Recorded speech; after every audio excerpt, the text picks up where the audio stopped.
Hello, Kadu. Hello, Fred. Nice to see you back here. And hello, Demifly as well. And while we're waiting for people to trickle in, you know it, you love it. These are our only packs left. Let's open some packs. We're gonna draft Duskmourn today, so we may as well see some of the cards. So we'll do some regular ones, and then maybe we'll do our alchemy after this. Okay, yep. That's right, this is the Rampant Growth room. And that makes a guy. That's not very good. Disturbing mirth. Stream when you're awake. I do love to see it, Rainbow Phase.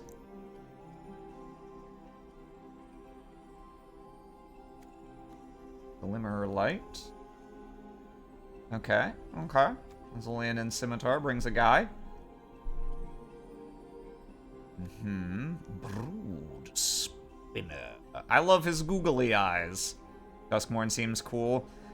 It's not really my cup of tea aesthetically because I'm not much of a horror guy, but you know, it certainly has a distinctive and specific thing it's doing, and I respect that. Don't know anything about Duskmourn, so I'll be as blind as Laughlin this time. You know, as odd as it is for people to call me by my first name, odder still to be called exclusively by my last name. Winter. Oh, it's the person. It's the person from the fucking the home screen. Got his little knife. Little jacket. Red, black, green. 3, 4. Everyone gets to draw cards. Ah, and he can gimp your opponent's max hand size. That's a funny, probably not very good, but funny card. I just got back from, I had lunch at Popeyes. I'm full of chicken sandwich and a bit sleepy. In prime position to be spooked. Apologies. Oh, no, I wasn't saying don't do that. It's just, it's unusual, Vindlestock. Because I'm used to people just calling me Aram, because that's how I go on Surprise Round and Stabbiness. And the weird intersectionality when you have some of those people here, but also, like, I'm branding myself under my actual name, because that's how I brand myself for, like, voice acting. It's just unusual. I'm still getting used to it. I know it's vicious, but I do like the idea of this being a viscous clown. He's kind of gloopy. House Cartographer. Oh, yeah. Survival. Okay. Found footage. Look at face down creatures. Very funny.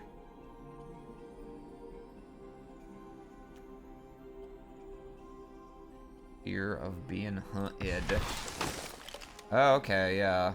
I've seen this guy in draft guides. A clown's natural state, viscous. What colors are you thinking? I don't really know. As with Bloomborough, I read a little sort of draft guide beforehand that went over some of the archetypes. And really my takeaway from that was that, in their opinion, white is the strongest color and black is the weakest. I'm probably, you know, if the stars align, I'll probably bias a little towards looking for white to go into either white-blue eerie or just white-red, like, aggro. But we'll see. As with any draft, a lot can turn on just if you happen to open bombs in a particular color. I wasn't tired until I opened this stream. That's good. I would hate to think I was entertaining you and keeping you awake. Okay, yeah, he's a 2/2. When you this German has dread, whenever you attack. Oh, okay. What Tunnel of Hate? Is that the thing from Willy Wonka, the Gene Wilder one? I have to assume. I love the concept for the art of fear of infinity, the thing devouring its own tail. Oh shit, you can sub now? Yes! I have joined the proud ranks of Twitch affiliates, so you are now allowed to give me money. If you are so inclined, for whatever reason. Normally, I probably would have just used Aram, but the fact that, yeah. You could call me Mr. Laughlin if you want to make it extra weird. Okay, yeah. Red-green delirium could also be pretty fun. Let's open some alchemy, why don't we? Professor Laughlin. No, I haven't earned that title. Not really. My sister did many extra years of school to earn a PhD, and I'm not going to claim that honor for myself when I'm not the one in my family who's lived through the horrors of academia. Oh, okay, yeah. I like the art for this. It's very stylized. Make a glimmer, put some counters.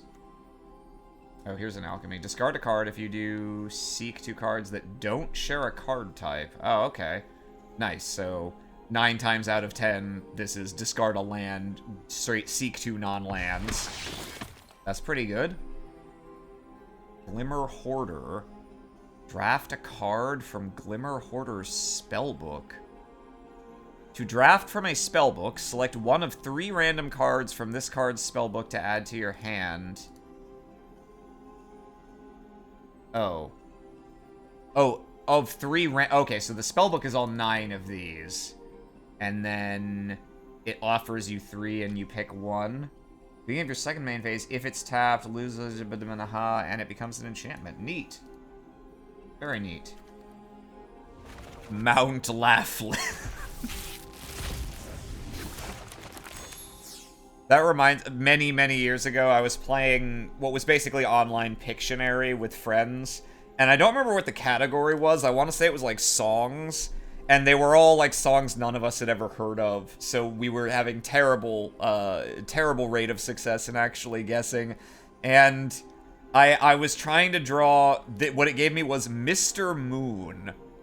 And obviously, you know, it's very easy to get someone to guess Moon in Pictionary. But the Mr. was proving a big problem, and that particular version had a feature where people could, like, get a hint that would show them, like, it would kind of give them a hangman, like, oh, it's 2 letters, and then another word that's 4 letters, and they had blank R, and they were, obviously, they knew that the latter half was Moon, and I was losing my fucking mind because one of them, for... God knows why. They had blank R, period, Moon. And they guessed Senor Moon, SR, before Mr. And I lost points because of that. God.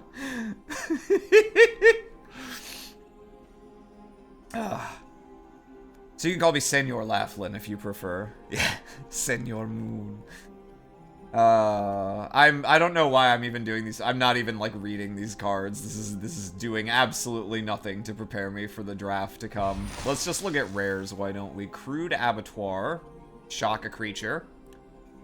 Unsavory Kitchen. Whenever a source you control deals non-combat damage to a creature... oh, okay. Funny. Fun. Let's do our last alchemy, and then we'll get the draft underway. Aram, what rank of nobility would you like to be? Well, Lord, I don't believe is a specific rank so much as any form of nobility below a certain rank. But of... Baron, Count, Duke, King, well, I mean, having played Crusader Kings, the general, those are sort of in ascending order of prominence. I don't know, I do like, Viscount is a good one. Viscount has a nice mouth feel to it. Marquis is in there too, yeah. Yeah, honestly, I don't think I'd want to deal with the pressure of being like a king or an emperor or anything. So I wouldn't want to go above Duke. Honestly, I think just give me one of the ones that has a cool mouthfeel to it. Yeah, Viscount, Marquis, something in there, sort of mid-tier nobility, so I still have a good number of people I can boss around and look down my nose at. But I'm not, like, making decisions for the entire feudal realm. Isn't Marquis pronounced Marquise? I have heard Marquis, Marquise,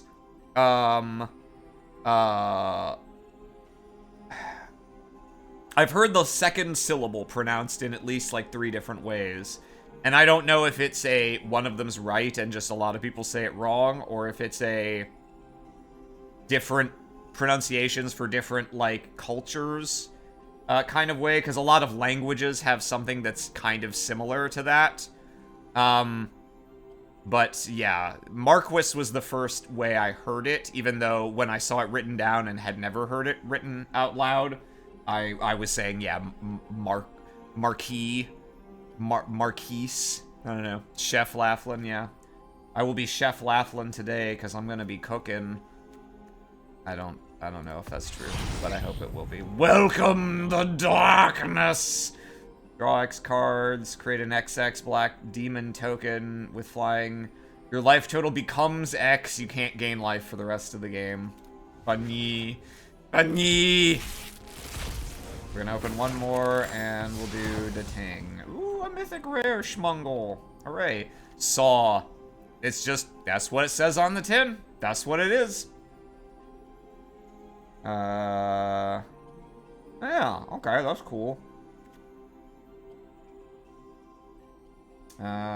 So this is threaten, and also you can discard and draw. Pretty nice, pretty nice. That's a good one. If we're gonna be in blue, that's a good one to have. I've heard this is a real nice one to have as well. Oh, hello, a dual land.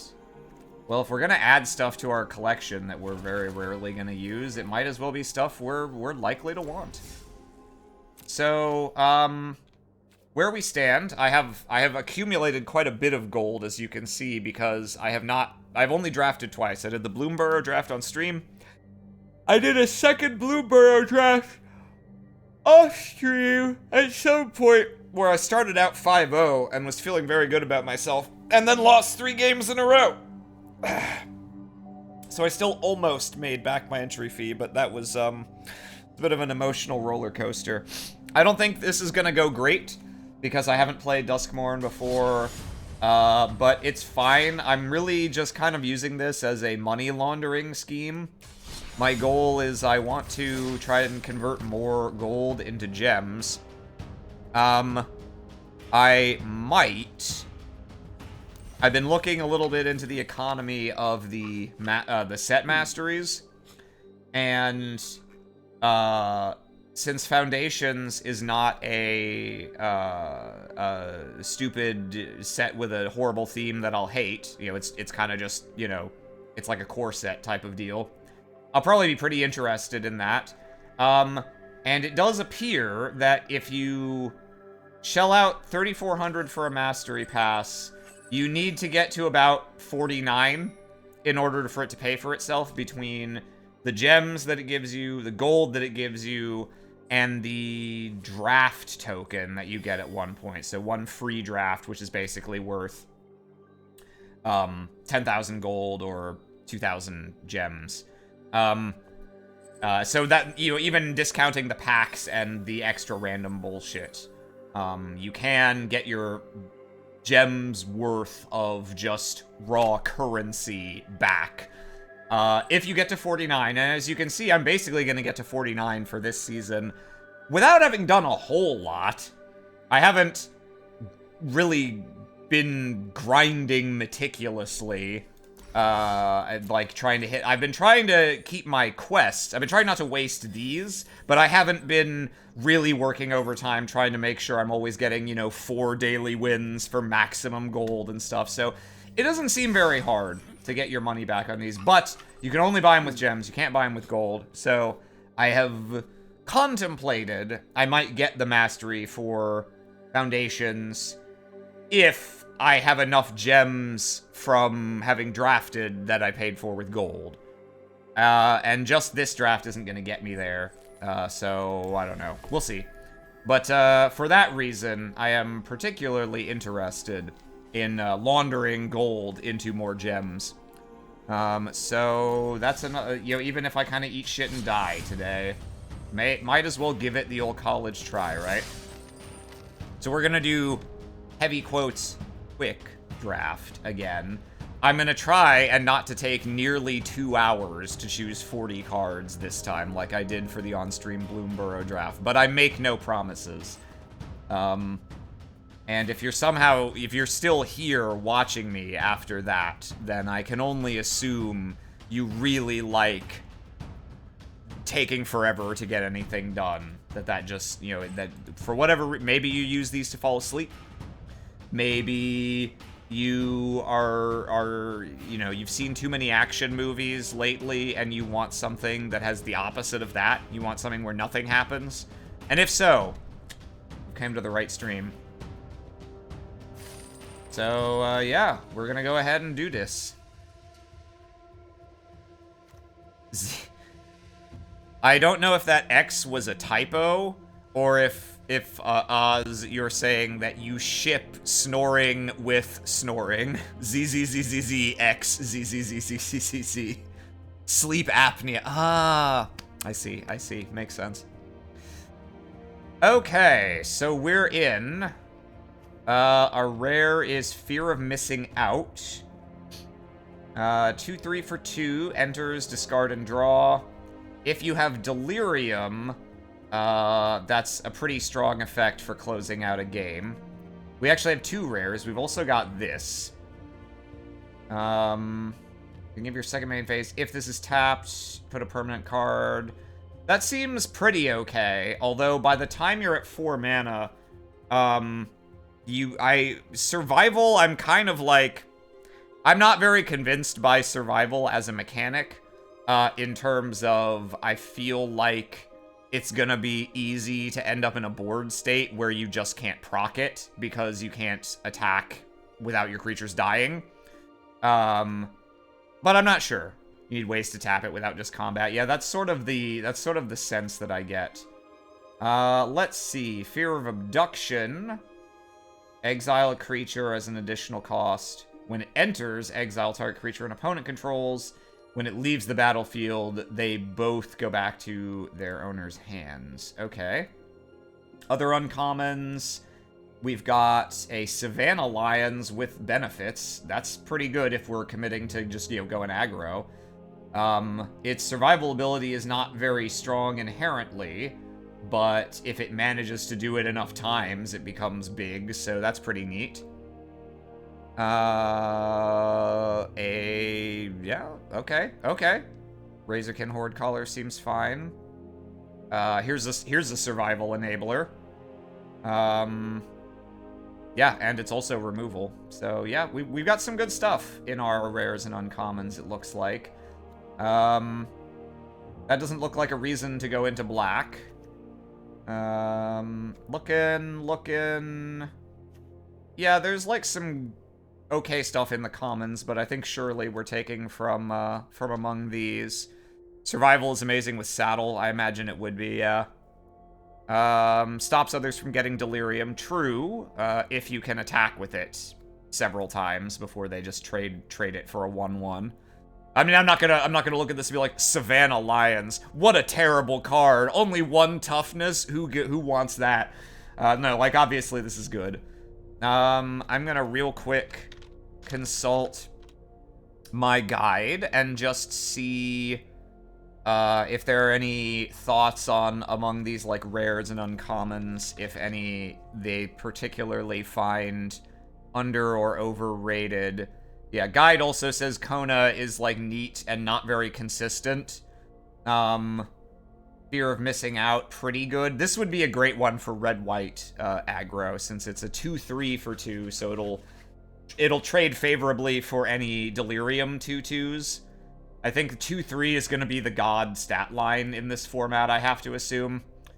How do they rate Fear of Abduction?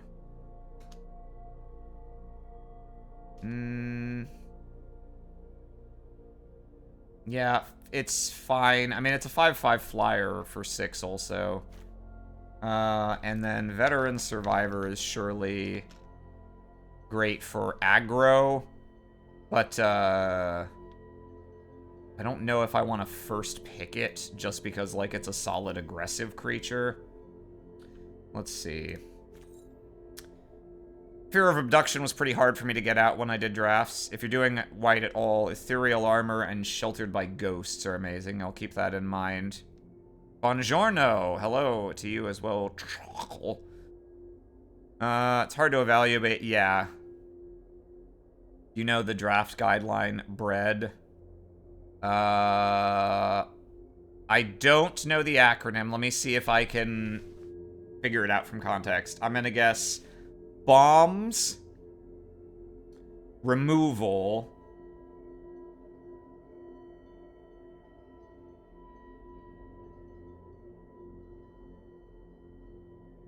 I don't know what E would be. I'm trying to think of other things that you would prioritize.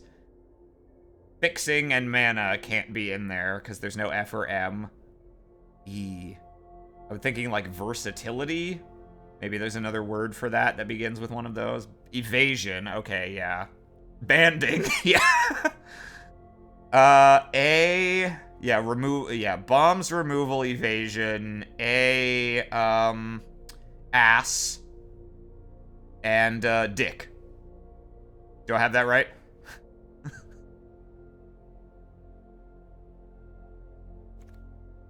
Yes. Bombs, removal, evasion, ass, dick. I'm just gonna see. Razorkin, Horde Caller. Yeah. Good for red-white. I just want to take one of these good cards that's not, like, hard locked to, yeah, you're only gonna want to play this if you're in exactly the right archetype.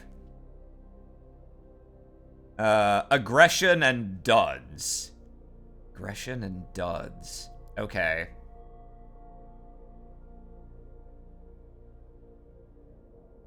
Aggression and duds. I'm curious what, so what is... Those are all important concepts. What is the thesis of this acronym, Chockle? Other than, yeah, obviously, pick bombs, pick removal, pick evasion. I see, duds being card... Okay, okay. So it's just an order of priorities, and you're saying duds is the catch-all for anything else.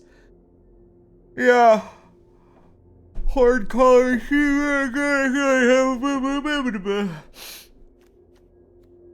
Yeah.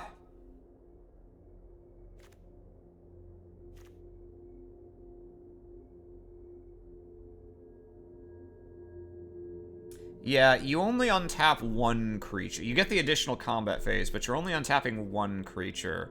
I think in another context, I opened this in the all rares Phantom draft they did as a midweek madness a little while ago, and I definitely misread this and thought it was untap all creatures you control, which would obviously be fucking insane. So yeah, this guy's basically a 2/3 for 2 with good effects, but perhaps not what you would call a bomb. Have you ever been to Kona? I haven't, no. Breasts, rests, ests, asts, and D. Yeah. I don't think I want these small guys. They could be too low impact, and they kind of presuppose that I'm gonna be going aggressive. I think there's also removal to pick, but it is common. Fear of missing out plus a bunch of vigilance. This is true, but I don't know how much vigilance there is in the set. I know there's a white 2-drop with vigilance that's pretty good. Right now, I'm kind of thinking I'm either gonna go Horde Caller or Kona.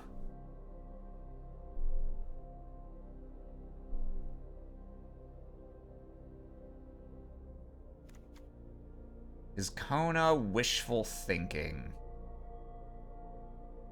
don't know. I don't know.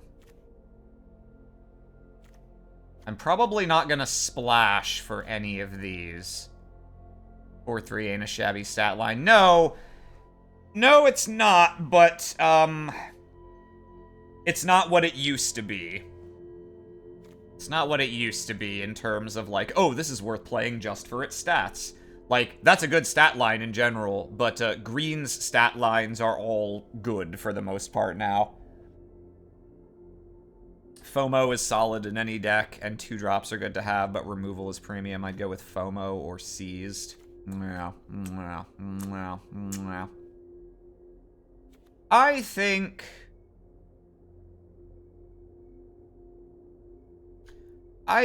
we'll try Fear of Missing Out.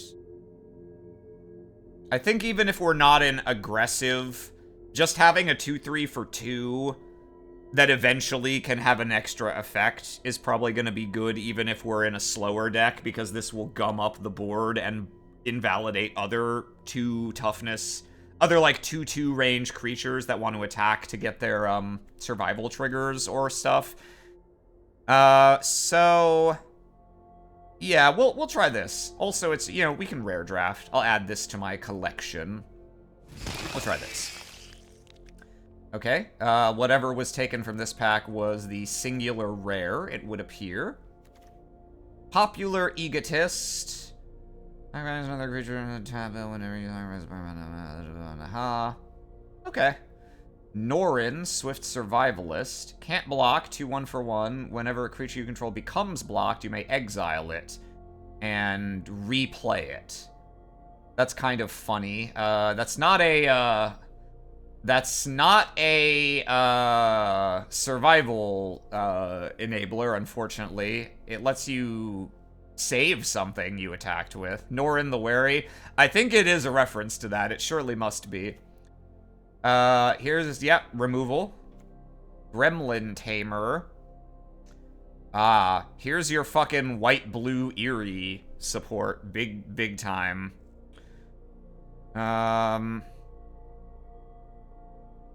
Get the Enters effect from Fear of Missing Out. Oh, true, yeah.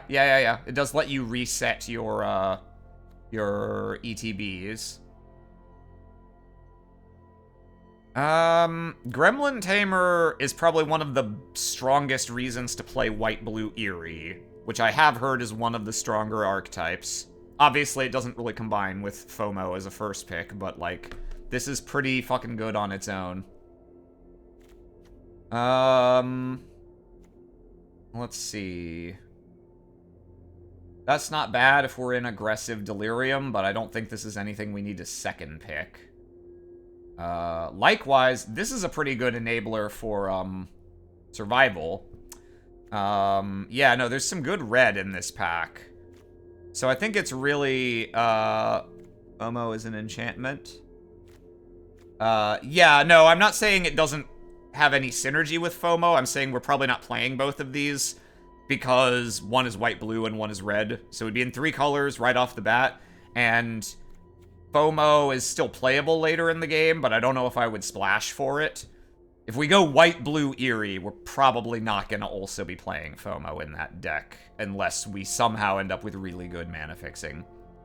Ragged Playmate, double card type, also Delirium Enabler, true, yes.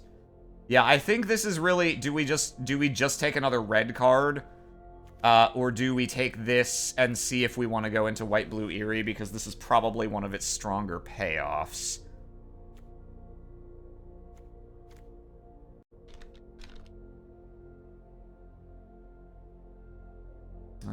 Let's see.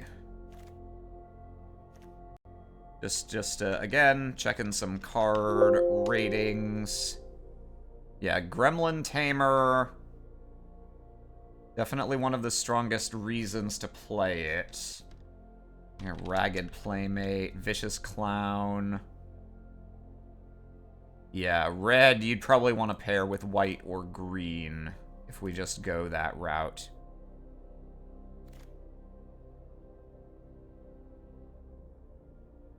I think I don't think we need to super hard commit to red just because we first picked this. We're gonna get, pretty much for sure, we're gonna get one of these cards when this tables if we want. If we're still in red at that point. It's very unlikely all of these will be picked, and I think all of these are good. I wanna keep my options open for now. I think I'm gonna try... Could pigeonhole you into color? Yeah, no, I mean, that is always the risk when you take gold cards early, is you're saying, this is a thing I'm gonna do. And it may not work out.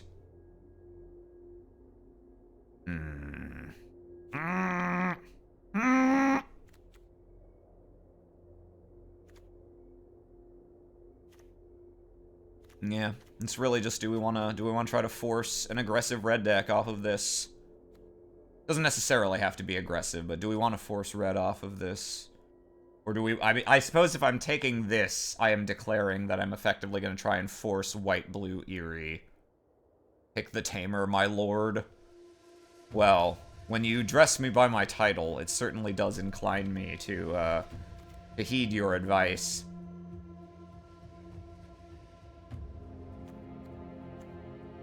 This is probably riskier, but I am curious to see if we can pull it off. I'm gonna try this, and we'll see where we end up. We're not gonna lock ourselves down just yet. So what do we have here? Get out. Okay. That doesn't seem too bad. Lets you reset, lets you either counter or reset creatures and enchantments to save them, or, you know, to redo.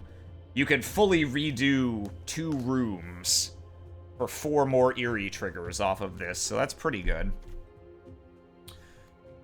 Baseball bat, I'm not super interested in trying to force white-green from here.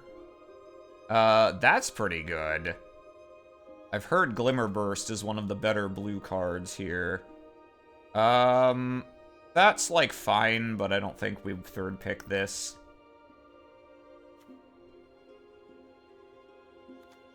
Friendly Teddy.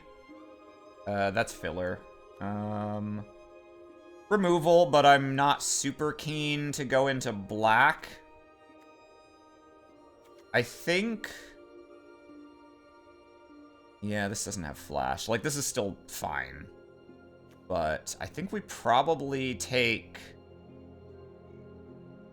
Glimmerburst here. That's sort of what I'm thinking.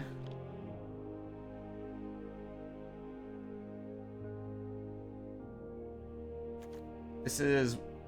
Yeah, when an enchantment you control enters, not when you play an enchantment spell. So this triggers... Yeah, I think we'll go with this. And for now, you know, we'll see if we can make make that bullshit work. That's funny.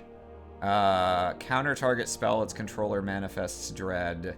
So you're kind of, in most cases, you're probably just sort of like netting unknown value there. But for in terms of like card advantage and quality, but the tempo on that's quite good. Cult Healer. Okay, Eerie. That's more of a survival enabler. Don't make a sound. That's not too bad. Yeah, I think we're probably going to take either Fear of Imposters, Cult Healer, or Don't Make a Sound here. Fear of Imposters having 2 toughness is a bit rough because of Manifest, true. Again, just gonna check if any of these cards are mentioned by name, as like, this is not as good as it looks, or this is better than it looks. Don't make a sound!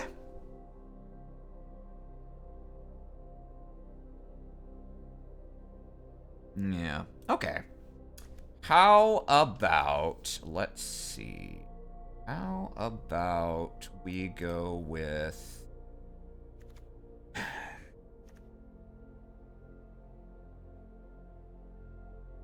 Would I play a 3/3 lifelink for 3? Yes, I certainly would. Would I fourth pick a 3/3 lifelink for 3? Maybe.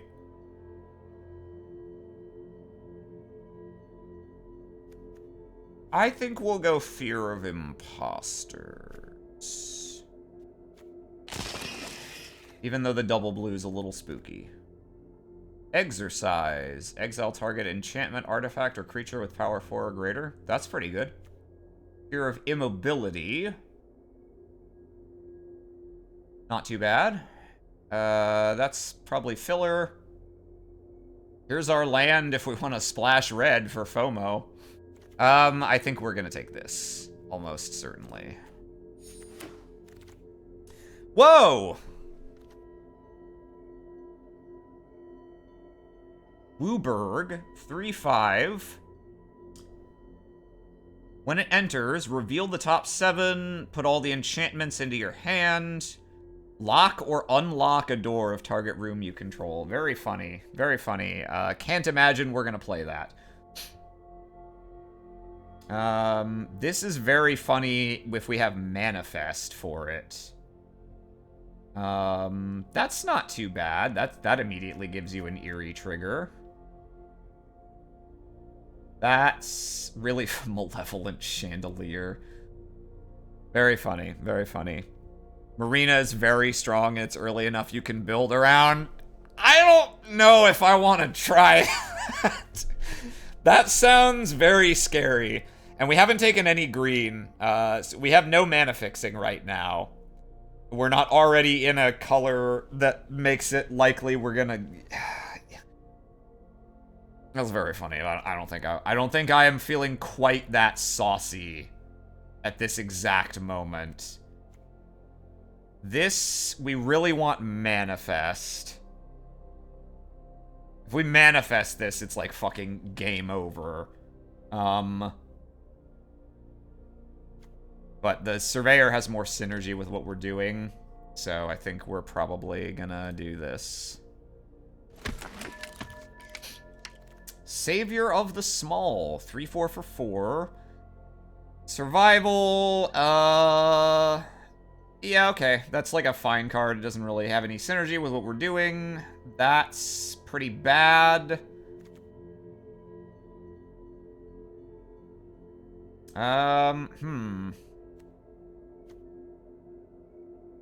Yeah, this is, not an amazing pack for us, I wouldn't say.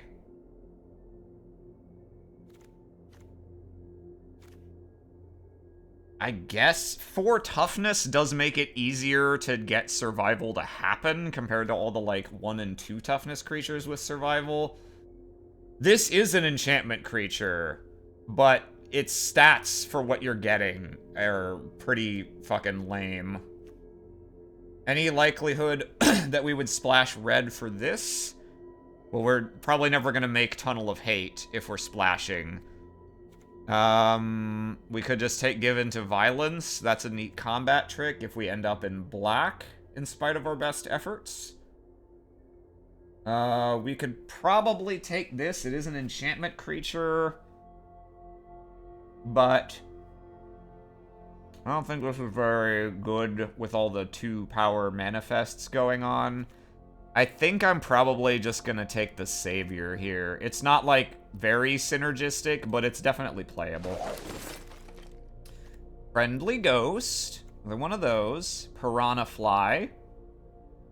No real synergy, per se, but he is a 2-power flyer for 2. That's pretty good. Bedhead Beastie.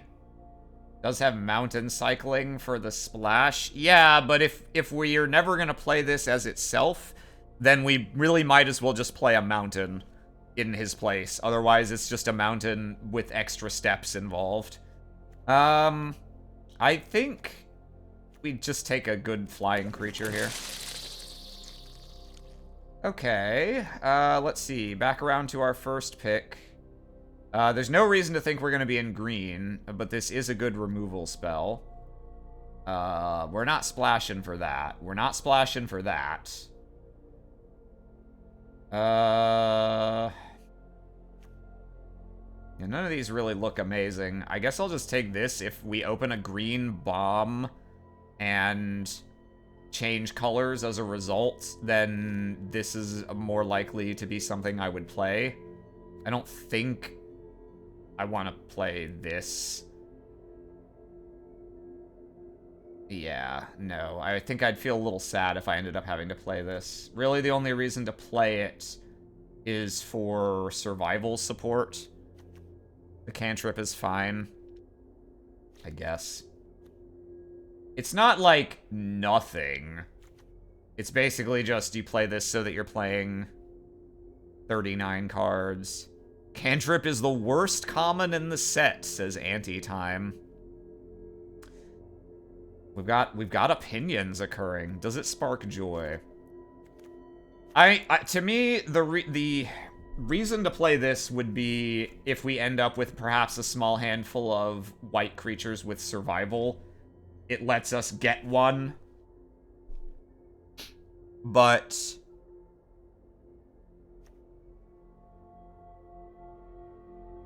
I think I'm gonna take this just because this is very far down on the list of things that I'm gonna care about playing. And does synergize with FOMO and survival. Alright, it's true. We're all the way here. I'm gonna say I can't really think of a green card that would get us to go into green from this point. Well, green-blue, though, is a thing, right? Like, green-blue manifest. But we're pretty firmly in Eerie is what we're trying to enable here. Nah, alright, I'm gonna go with this. It has a little bit of synergy. And I don't think it's very likely we're gonna pass these and then be like, oh shit, now I ended up in green and I'm gonna want that clobbering. So we'll just go with that. Okay. In case we do end up changing plans and we go back into red, this is not bad. Let's see. This is filler, but potentially playable, especially if we want it against, like, aggressive white-red kind of early stuff. This is a little expensive for removal, but it is removal.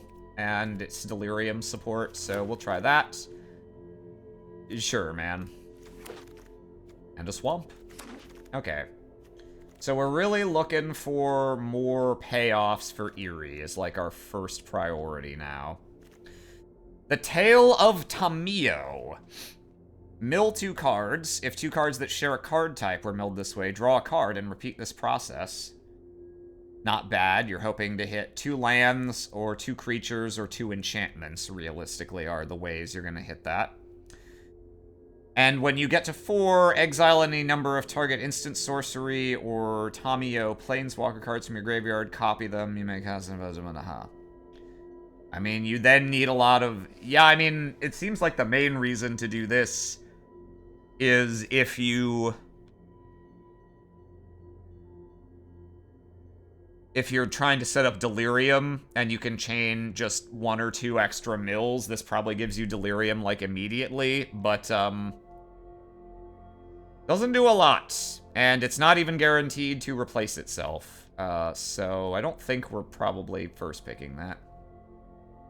That'd be very funny if we were trying to set up Delirium. That doesn't seem too bad. Smoky Lounge, Misty Salon. When you unlock this door, create a... Okay, that's funny. Fear of Exposure, Drag to the Roots. That's neat. I've heard this is not very good. Don't Make a Sound isn't bad. We could always go and take this opportunity to grab Fear of Abduction. Funnel Surveyor doesn't seem too bad either for what we're going for. I think...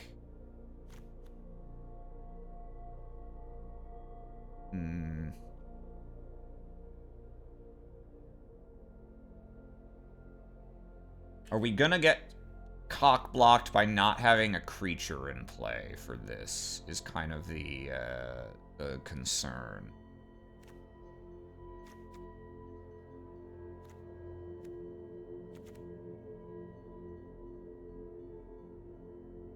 I think I'm not in love with this room. The Misty Salon side, which is the only side we're guaranteed to be in the colors for right now, has to have other shit. It depends on other rooms to do anything. Yeah, no. I think we'll go Fear of Abduction. Ooh, what is this? Leyline of Hope. If you would gain life, gain that much life plus 1 instead, as long as you have 7 more life than your starting life total creatures. That's very funny to build around. I don't see how that's ever going to work in Limited. What else do we have? Got another chance at Veteran Survivor. Not really part of our game plan, but he's a Savannah Lion still. Another chance at Cult Healer here. That doesn't seem great. This is pretty good for what we're doing. Yeah. That looks pretty solid. That or Cult Healer, I would think, but this has more. Scorching Dragonfire, easily the best card in the pack. Yeah, if we had more reason to think we were actually gonna be able to splash the red, then this is a really good card. But right now we don't have any mana fixing, and we don't have a really strong reason to splash. Right now it's looking like we're pretty firmly in blue-white, and we're probably gonna more want the consistency. So I think I'm gonna take this Kroom. Unwanted remake. I enjoy, and by enjoy I mean I'm kind of actually ambivalent about, because it slightly skews into the sort of universes beyond pop culture reference shit that I'm not a big fan of, but it is an interesting thing they've done with the cards that are like clearly referencing specific aspects of horror films, but in a way that you can justify their names in universe. Like stuff like this and Saw and Found Footage. Leyline of Mutation, another very funny card to build around that doesn't really do anything for us in Limited. Duskmourn's Domination. Wow, I don't know how they did it, but they managed to make Control Magic actually look kind of unplayable. Want to play a game? Yeah, probably. That sounds like a thing that would exist here. This seems okay. For higher in the curve. Duskmourn's Domination is by far the worst uncommon in the set. It certainly looks very bad. It looks like 6 mana destroy target creature at sorcery speed. Practically. It is an enchantment, is about all it has going for it. This is a combat trick. Oh, that's very good, though. Twist Reality, ooh, yeah, I think, ooh.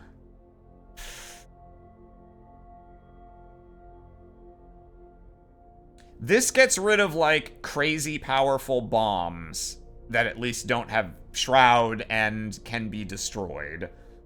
But you really can't use it to favorably trade anything less than a bomb. Like, this is fine, but it's fine in the way that, like, Path to Exile is fine. The 5-drop is an enchantment, if that matters here. Yeah, it does matter here. I don't think I want it as much as these. Ghost is a good flyer, though. Ghost. Oh, Friendly Ghost? Yeah, he seems fine. Stat-wise, he does not spark joy. I'm gonna go Twist Reality, I think. Paranormal Analyst. Whenever you manifest dread, put a card you put... What? Okay, well, we're probably playing that. And maybe we're gonna go Manifest sub-theme, which we're already actually pretty well set up to do. Yeah. I think we're just gonna Oh! Speak of the devil, let's play a game. Choose one, Delirium, do some other shit. Yeah, that's neat.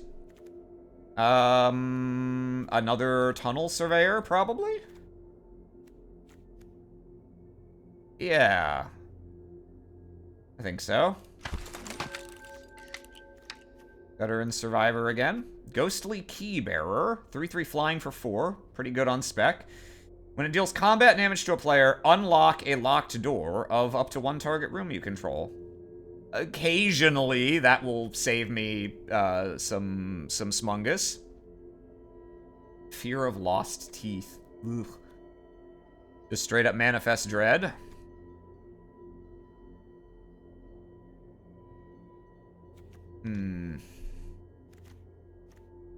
Is this our only room at the moment? I think it is. Not that, I mean, we're already incentivized to pick more anyway. Yeah, there's Keybearer. Fear of Immobility is an enchantment creature, so it has synergy. We could take a third Tunnel Surveyor.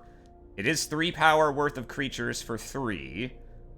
Oh, I misread this. I thought the Glimmer had flying. It doesn't, so this is not as good as I thought it was. This is still fine. I'm not sure if we want 3 of them. I think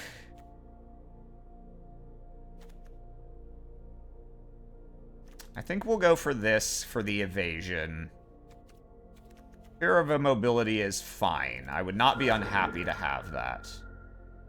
Oh, another Twist Reality. You don't say. Yeah, I'm pretty sure we're taking that. Shrewd Storyteller. Oh, okay. Cult Healer still here. Creeping Peeper still here. Vanish from Sight. Not bad, actually. Not bad. Confirm for me, chat. Because it's the owner puts it on. The owner is the one who makes the choice here, right? They get to decide whether this is, fuck. What's the name of the card? You know, the one from way back in the Time Ebb. Or put to bottom. They choose, yeah. Yeah. Yeah, I think either Peeper or Cult Healer. This guy, I mean, you can, if you remove the latter half of his text for simplicity, this is a 2/1 that taps for blue. Which is not bad. Where are we at on Curve? Curve's actually looking pretty okay so far.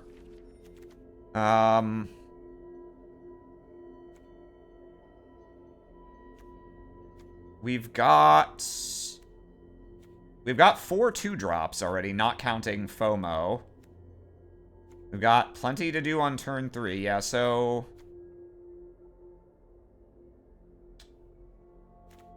Yeah... I do like a 3/3 life link. But... we're gonna have a lot to do in this deck. This is not gonna be a mega aggressive, like, just kill them, kill them, kill them kind of thing. So the mana is probably pretty good. We'll take the Creeping Peeper, I think. Scrabbling Skullcrab. This thing again. It is a room, which does matter now a little bit more. What was it we took? Right. Okay, so this does let us unlock this without red mana, which is kind of interesting. Do we want to take this as our second room, though? That means Misty Salon... If I draw this and I don't have any other rooms yet, this card fucking sucks dick. I don't think I want this right now. I think I'm just gonna take one of these. Do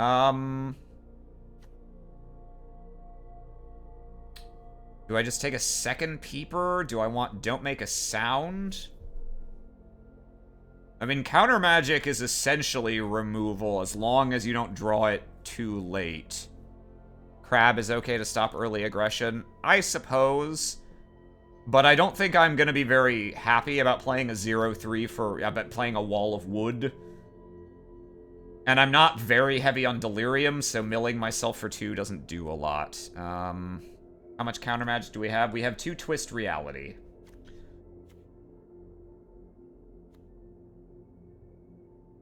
I think...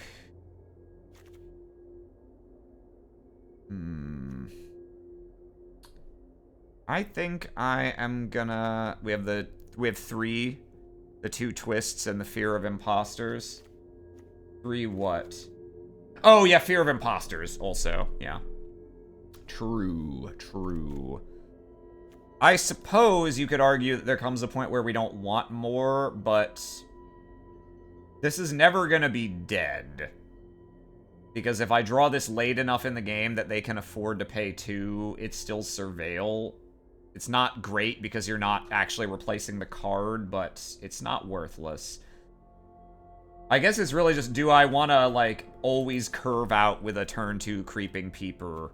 I don't have, a giant, awesome 4 slot full of enchantments to play with it, so I'm not sure how amazing that really is. I think I'm going to take Don't Make a Sound.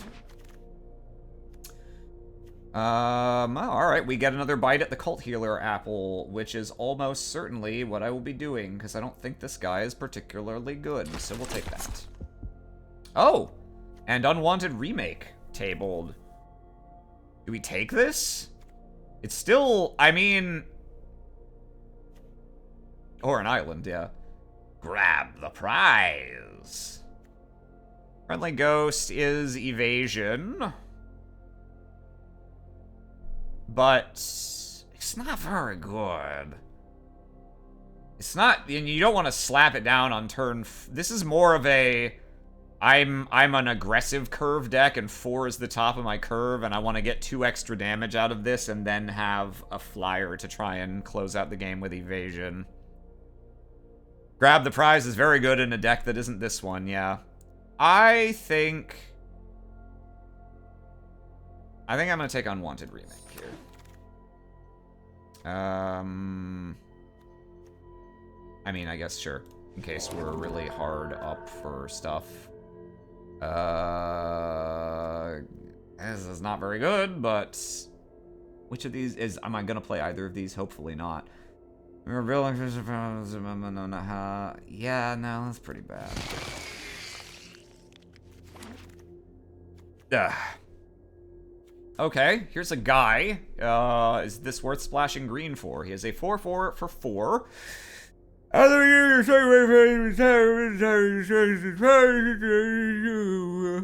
that's a pretty good ability. Veteran Survivor. Another one of those. That doesn't seem too bad. I wish it were an enchantment creature, but that's... that helps with, mana fixing. It can be a land if we need more land. We got 2 Glimmer Bursts. Those are pretty good for us.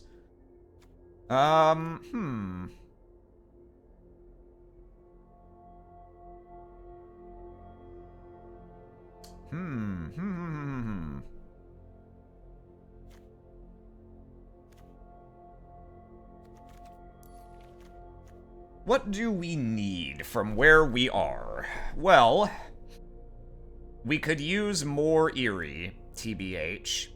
Gremlin Tamer's kind of our only really significant... Yeah, we've got Manifest Dread guy and Eerie guy, and those are kind of our main, like, engine cards, and we only have 2, so... The most important thing I think we could add would be more stuff that gives us direct payoffs for every additional enchantment or manifest we do. Secondarily, it does seem as though we may be light on actual win conditions. Which is what very slightly inclines me to maybe take Shepherding Spirits here. Just to have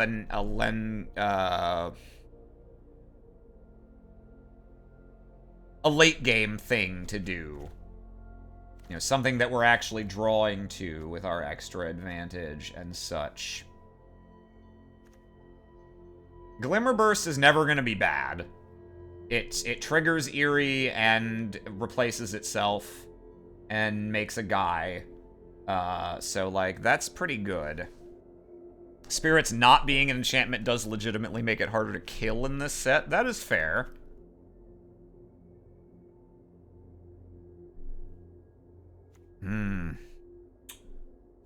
Yeah. I don't think I want to splash for this guy. He seems fine if I were already in his colors, but I don't think he's powerful enough to justify a splash here.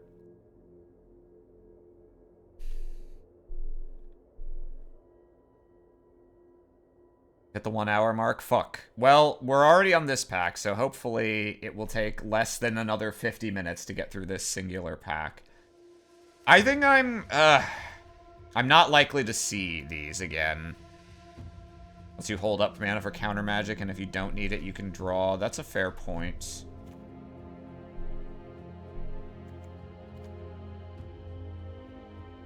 Alright. I think there's an okay chance Shepherding Spirits might table. It's not guaranteed by any means, but it doesn't necessarily synergize with other specific archetypes. So I'll try taking a Glimmer Burst here, because I don't think these will table. And maybe we get this 9th pick. We'll see. Another patched plaything. We do have more Manifest Dread support. That might be worth it. Unable to Scream, I've been told, is like one of the best removal spells in the set, so I'm probably taking that.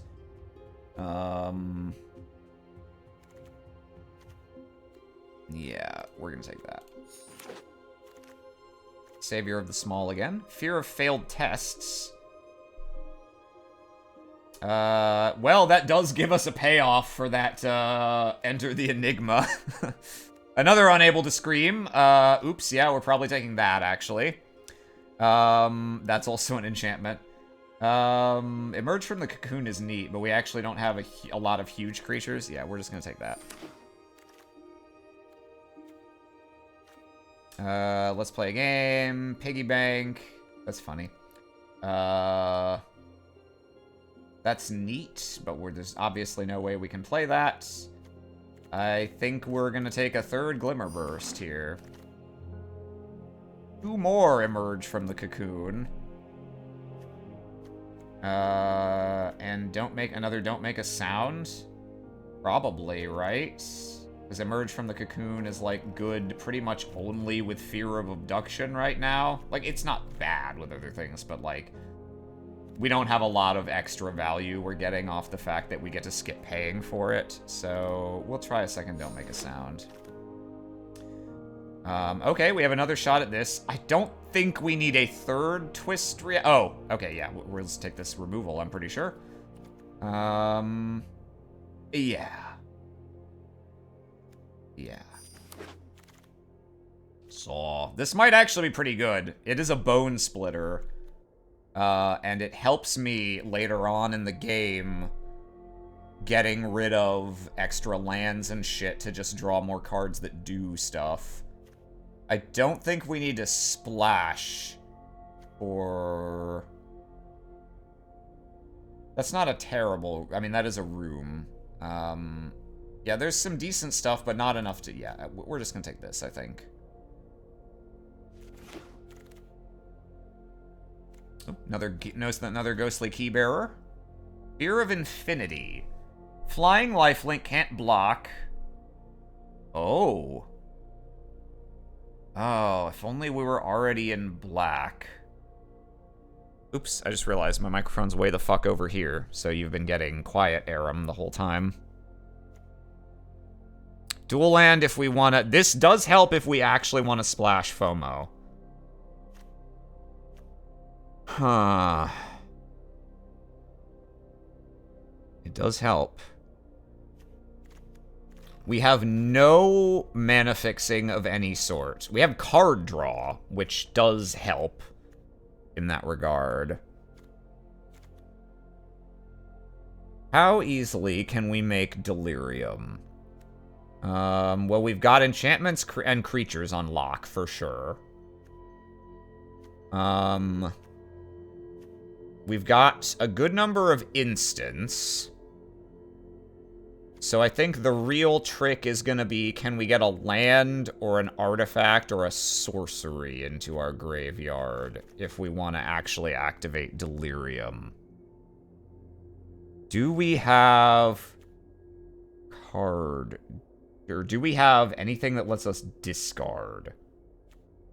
I actually don't think we do offhand, which makes getting a land into the graveyard somewhat more difficult than it might otherwise be. Discard or sacrifice. Yeah, we really don't have that, do we? We have Surveil on Don't Make a Sound. Is about the closest we have to that. FOMO discards. True. Oh, man. Oh, yeah. No, you're right. All the manifests can do that. Yeah. So, do we actually want to try and live the dream of running FOMO? Or do we just take another Phantom Monster? Because that's mostly all this is.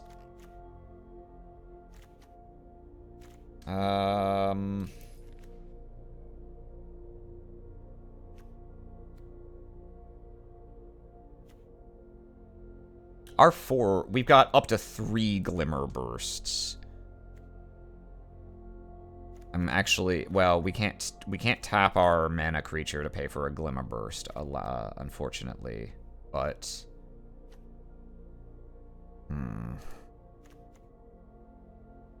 oh, I would actually love this guy, but I don't think we're gonna want to splash black for him.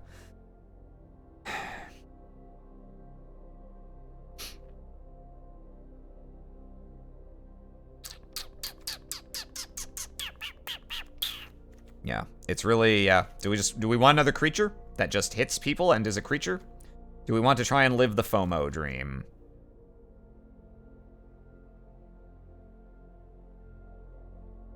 Only one room Keybearer just doesn't make sense here.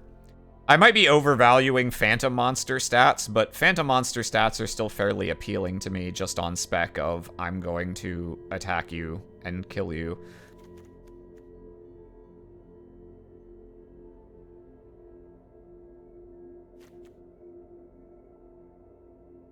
Yeah, it's still a flyer. That's what I'm thinking.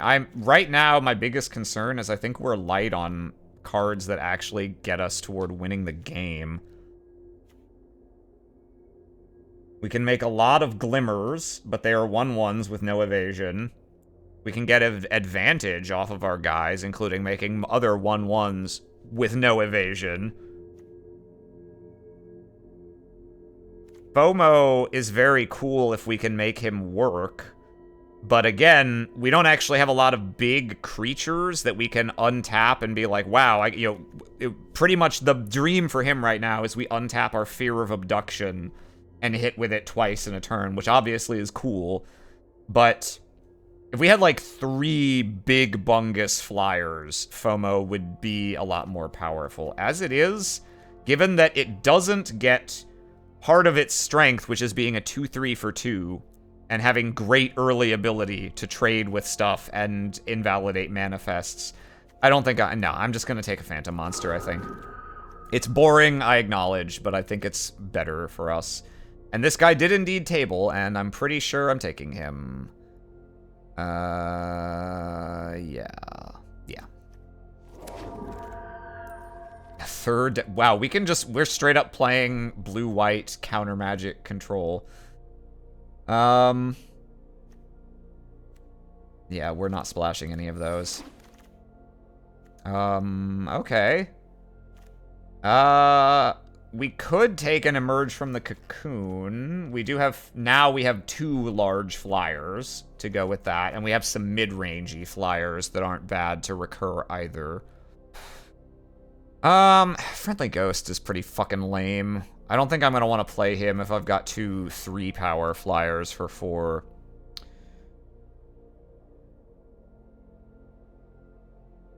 Two large flyers that put themselves in the yard. This is true. Yeah.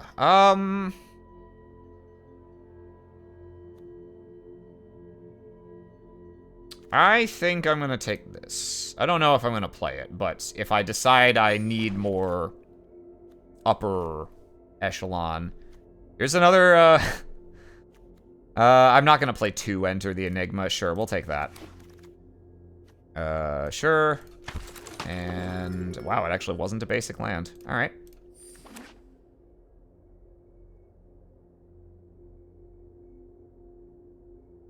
Waiting for the server night. A doom doom doom doom doom. A doom doom doom doom doom.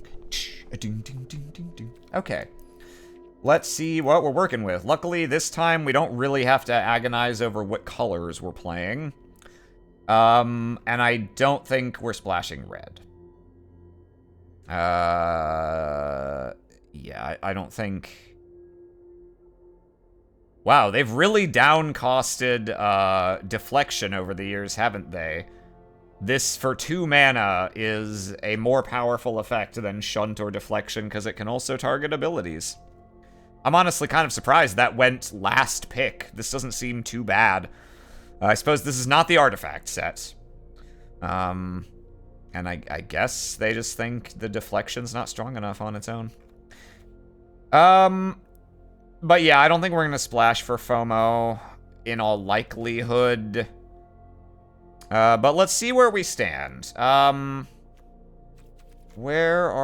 I click stuff here, does that go into the deck? Is that how this works? Yes, okay. No, it's the opposite of how it works. This is all the cards right now. All right? It's got all the cards in here? Yeah. Is there really no button that just empties the deck? It seems insane to me. You know, comment in the comments if you know of a button that just empties the deck.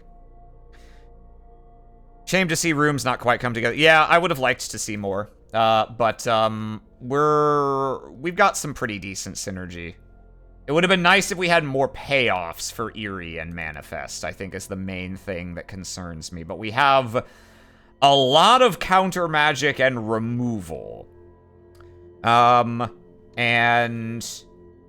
we have a couple decent win con guys. So I think this can still be okay. So for starters, we're gonna put in our core, like, cards that do engine-y things. So we're gonna put in Gremlin Tamer. Fucking stop. You bitch. Get your auto lands out of my deck. I'm not 8 years old. Gremlin Tamer. Where was our Manifest payoff? It was this guy. Yeah, okay. So we've got a lot we can do. Let's put in the removal we're definitely gonna play. I think we're definitely playing Unable to Scream. That is an enchantment that is also a powerful removal spell. We're definitely gonna play Seized. I think we're definitely gonna play Exercise. Schmibbity bibbity bib. Let's put in... We need our win conditions. We're gonna put in Fear of Abduction. That's also removal of a sort. We're gonna put in the Spirits. We're gonna put in... the Key Bearers. And this. And I think we're gonna put in Saw right now, not because it has a particularly great synergy with our stuff, but because this makes all of our shitty little 1/1 tokens way more legitimate as things that matter. And it will help deal with our problem of getting to late game and, like, needing to actually get something done, because it can let us get rid of extra tokens or lands to get more cards. So we're gonna put that in now, I think. So, what else do we want? The interesting thing we don't actually have a huge number of enchantment cards that cost... I'm looking at Creeping Peeper right now. We have a lot of ways of getting enchantments into play. Many of them are things like Twist Reality to manifest Dread, or Tunnel Surveyor to make a Glimmerer. So this guy's tap for mana is a little suspect. He might still be worth playing, though, to try and accelerate us, to get us out of the dangerous early game.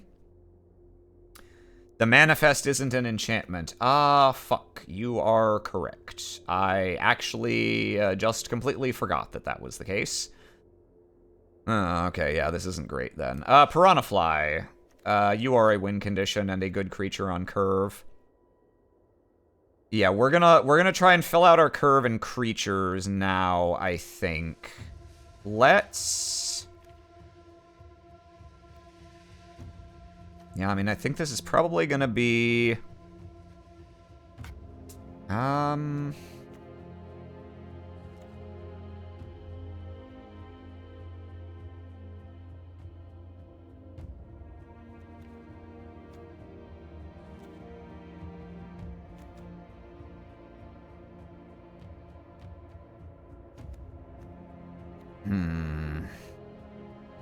Trying to decide what should be my priority order for some of these things I could put in. How many creatures do we have right now? 7. Actually, more than I thought. And we've got things that manifest. I think we're gonna play these Tunnel Surveillors and the Cult Healer. We might actually play the Stalked Researcher, even though I don't think it's great, just because curve reasons. This really helps us not get run over.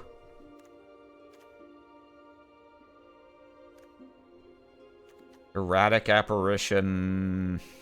I don't like Erratic Apparition very much. Savior of the Small pairs well with the Surveyors. Maybe that's wishful thinking. I don't think it's necessarily wishful thinking. I think a 3/4 for 4 in these colors is actually not bad. And there's a non-zero chance I can actually trigger this guy, at which point he's actually very good value. But I think from where we're at... I think we mostly now just want...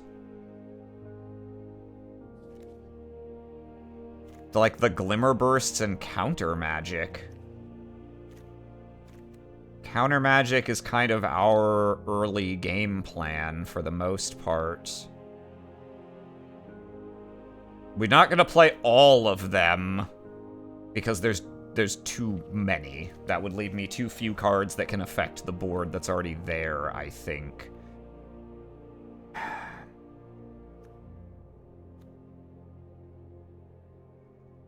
I think...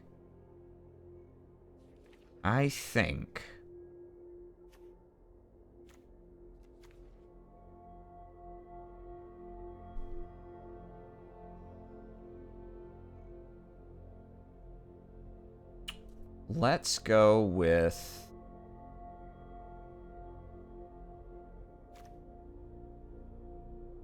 1, 2, 3, 4, 5, 6, 7, 8? Question mark? Can I get away with 16 lands?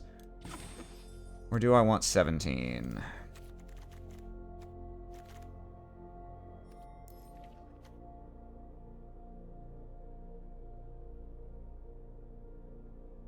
I do have a good amount of card draw. I don't have anything other than...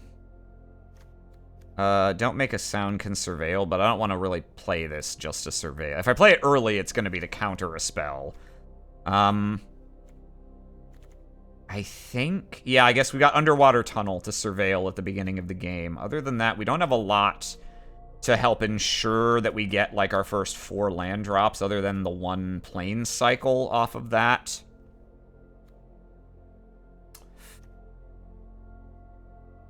Creeping Peeper, I suppose, is a creature that does help our mana.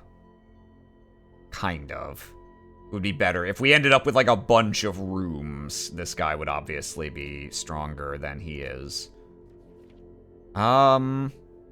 Is it greedy to just run a third Glimmer Burst? It might be, because this, in the immediate term, all this does is get you a 1/1 on board at 4 mana. Then again, we're actually not too bad. Yeah, we could use another creature, couldn't we? Play remakes, you can trade your tokens or already targeted units for a 2/2. We could. And it can remove bombs from our opponent.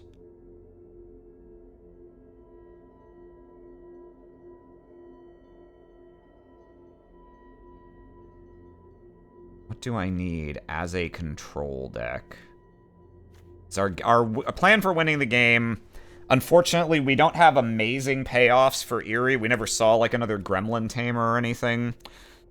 So our plan for winning the game, for the most part, is setting up early and then trying to lock things down and fly over with our Keybearers and Fear and Shepherding Spirits.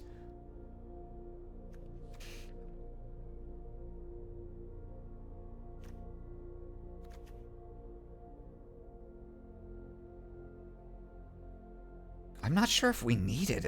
Like, I don't really want to play this on my own creature. This is really pretty minusy if I'm playing it on my own creature, unless that creature is already, is like targeted with a removal spell or something. And even then, it's just 1 mana instant Manifest Dread, which is like fine, but that's a very situational way to get the advantage out of that. And I've got 2 Unable to Scream and a bunch of counter magic and Exorcise. So I'm like, okay already for dealing with bombs.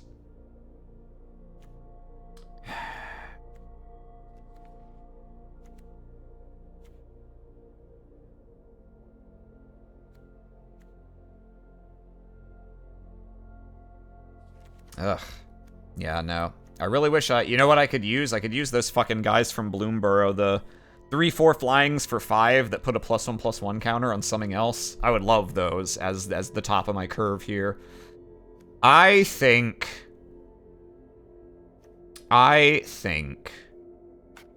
we're gonna go with this and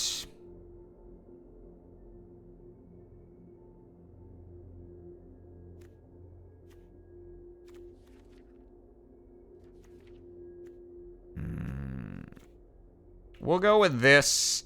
I'm gonna go Creeping Peeper, I think, for a little bit of mana acceleration. What does it let me cast that's expensive? Fear of Abduction, either side of this room.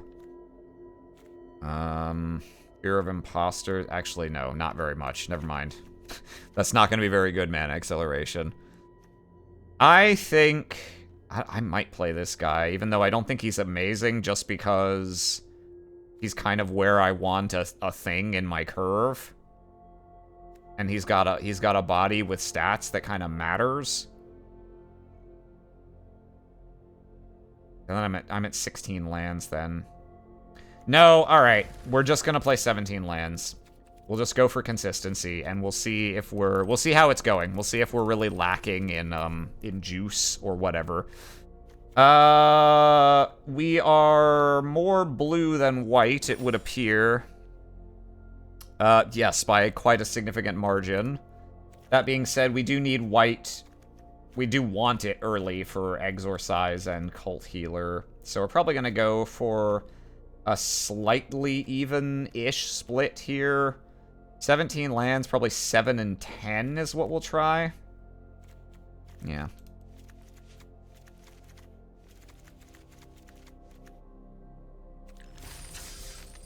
Okay. And yeah. Just look at this one last time by mana curve. Make sure I didn't fuck up somehow and make it so I can't do anything until turn 4. No, we're actually okay on mana curve. We're not going to play Exorcise on turn 2 in all likelihood, but we have 2 counter spells we can hold back for, and 4 2-drops, and then quite a few things to do on turn 3. Yeah, no, this looks like it'll have a decent amount of game for not getting run over by, like, a red-white or red-green deck. But we will find out, will we not? Let's go ahead and see how crapped on we get. Ugh. Alright, it's me and you, Delpho.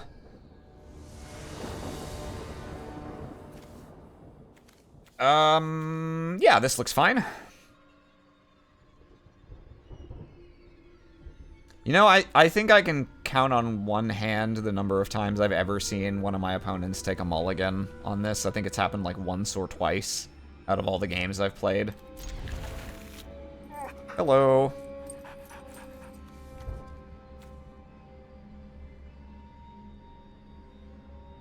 I like this little NES controller. Zoop.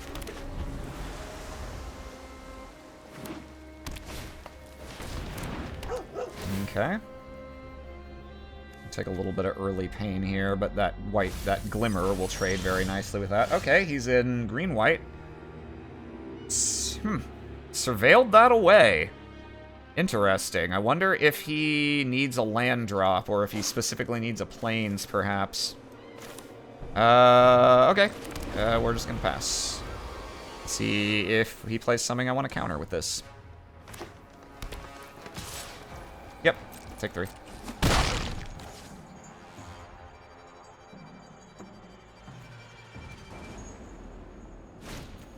Another one? No, I'd rather you didn't.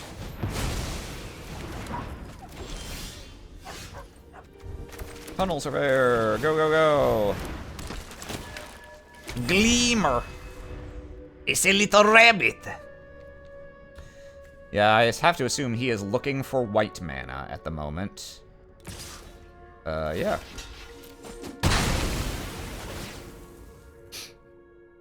Who's your avatar? That's Chandra, Nalar. 4-2 reach. Okay. That's a little annoying for my ghostly keybearer, but I have ways. I have my ways. Yeah, let's just get keybearer online here. And, no, I don't think I'll attack.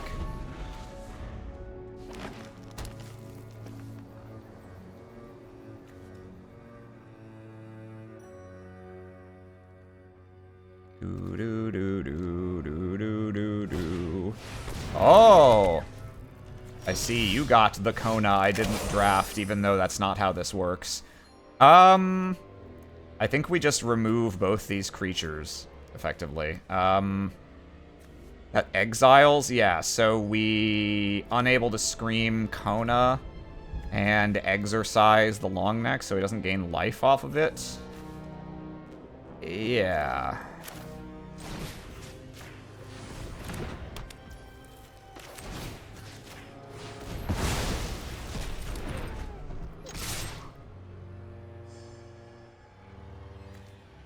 Search of planes first. Sorry, I'm not sure what you mean by that. Oh. No, I don't think I'm gonna plane cycle this yet, because I don't have my card that gets it back, and I may need this as a win condition. Yeah, that doesn't have any abilities, sir. Attacking with that doesn't do anything. Okay, we got a 4-4. Okay, I think we'll... Cautious Survivor. Yeah, that's fine. Let's go to combat and attack for 3. And then let's play Cult Healer. Whoop, Cult Healer.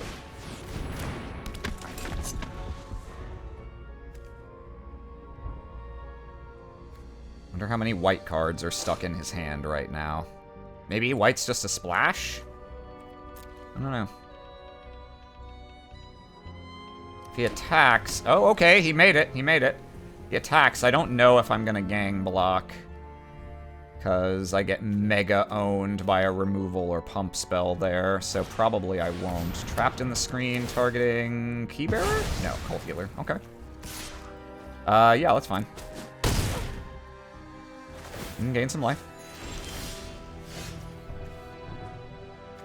Okay, let's see.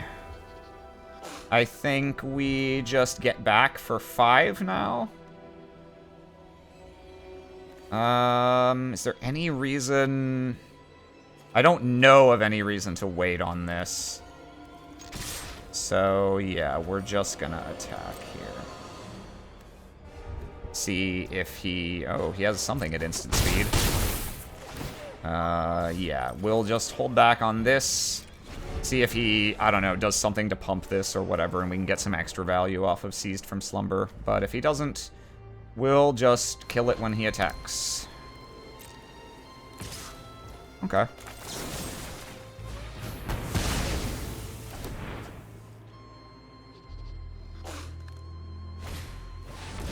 Ah, yeah, that's fine. Do I want to cycle this so that I can get to mana for this? Does he have anything? Yeah, he can get Watchdogs back. Ooh, that's a tough choice. I think I will, because right now I need to... right now I've got the tempo advantage. Alright, I didn't need to, but... okay, so... Yeah, exile a creature, so I'll exile my Surveyor... And that. Okay. Exile, yeah. Okay. Exile the Surveyor. Exile this. Attack for 3.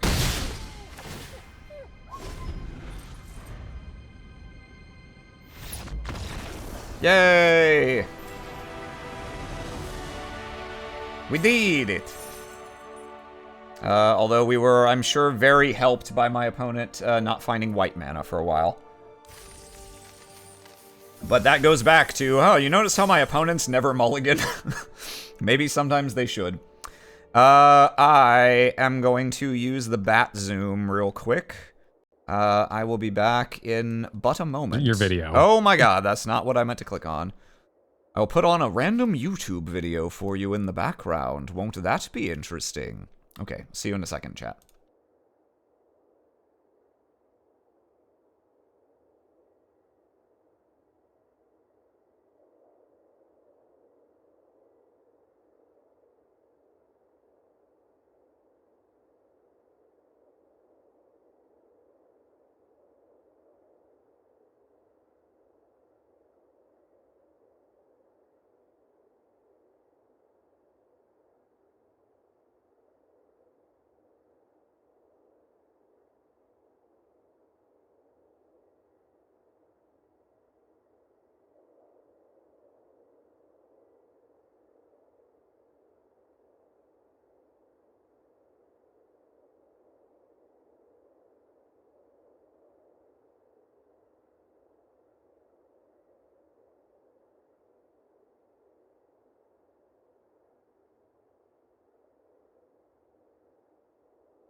Alright, I'm back. And it didn't matter at all, but I realized I forgot to turn... No. Don't scare me, chat. I did not forget to turn off the video. The video should not have been playing. I hope I was not playing a random Final Fantasy XIV Dawn Trail related video while I was in the bathroom.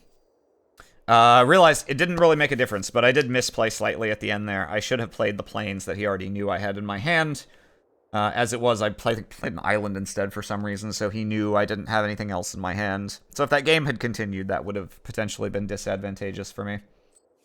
But that did not happen. Okay, the video was not. Okay. Let's see. I mean, that was pretty much exactly what we hoped for our deck to do. So, let's see if we can get it to do it again.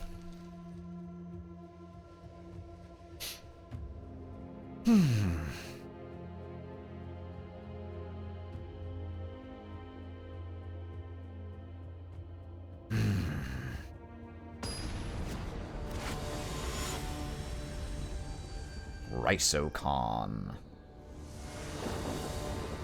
Using the standard sand person avatar. Yeah, this looks fine.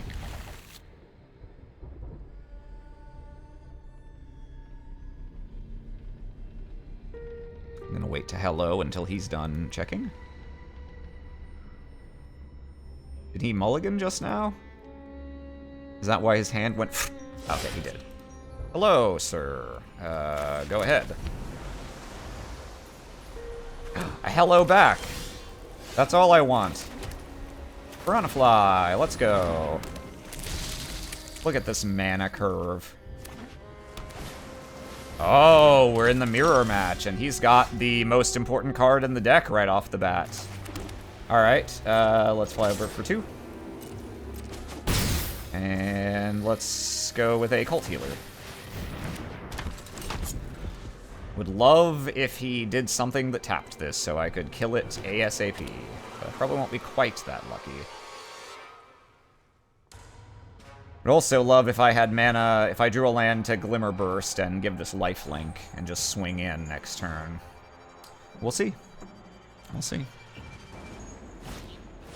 Oh. Enters, create a 4/4 beast that can't attack or block alone. As long as you control 4 more creature tokens you control have flying. Neat. Well, unfortunately... Actually, no, that doesn't invalidate Cult Healer, because he would have to block with one of these, and lose it.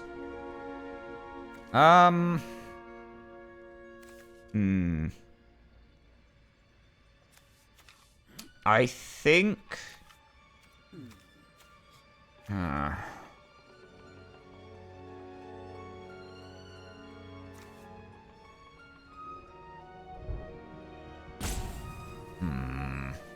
I don't think I want to attack the Cult Healer into this board. I think we're just going to fly over for 2 and keep our mana back so we can seize or Glimmer Burst, depending on how he wants to do stuff on this turn.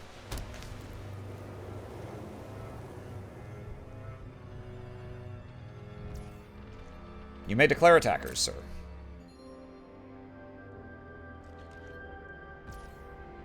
You will not attack with anything. That's fine.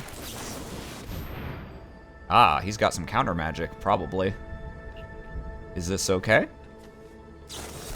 No, it is not. Fair enough, you fuck. Okay. Play an island and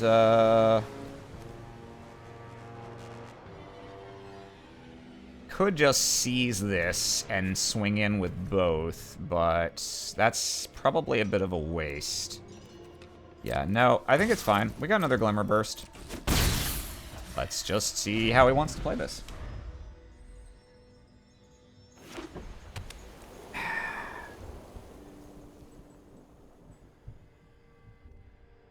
Glimmer Burst is instant? Yeah, it would be a lot worse if it weren't. Ah, okay. What do you want to pump with that, sir? Probably this? Or this? That. Yeah, that's fine.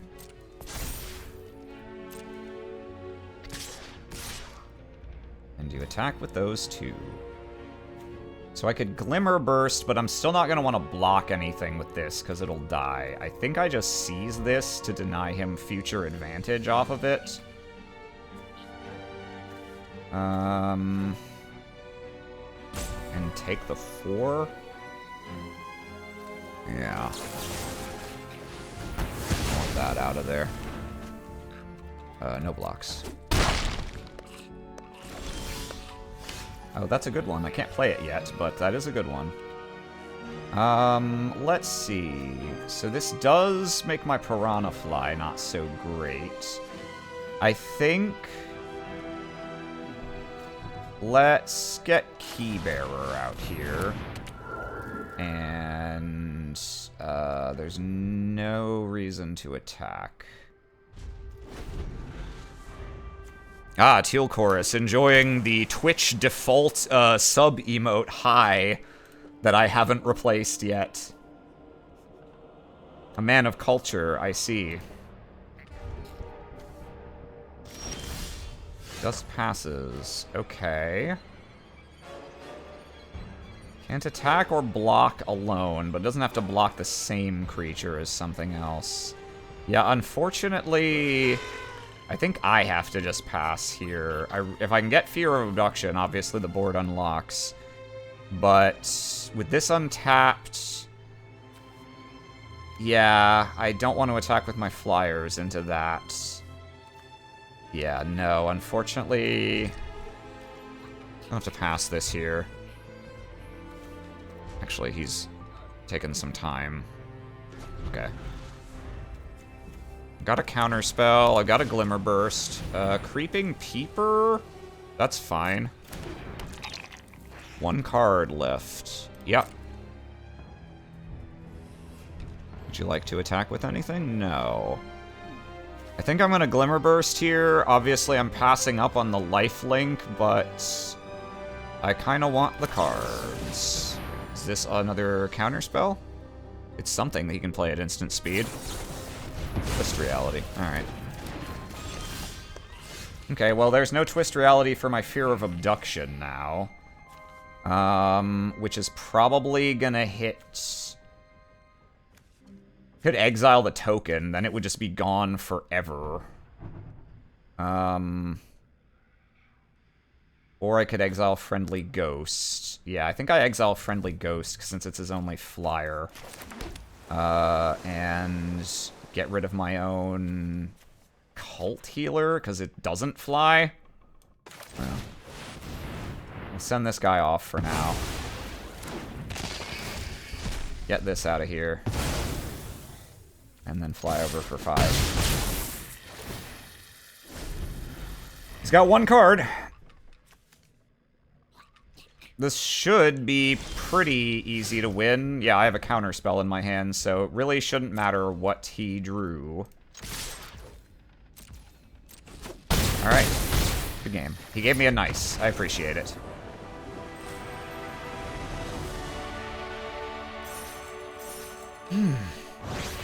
Well, we completely failed to resolve a Glimmer Burst and get any card advantage, but they did tank our opponent's counter magic for the couple of threats that we needed. So far, the early board stall plus flyers has panned out. Let's see if our luck continues. I forget, do I have any quests that I'm working on during this? White and blue. Oh, okay, slowly I'll make progress on these. That's nice. That's a nice little side benefit. Let's play again.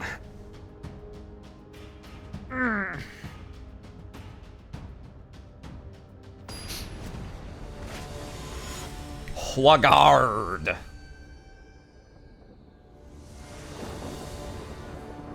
Ha. I have 7 planes.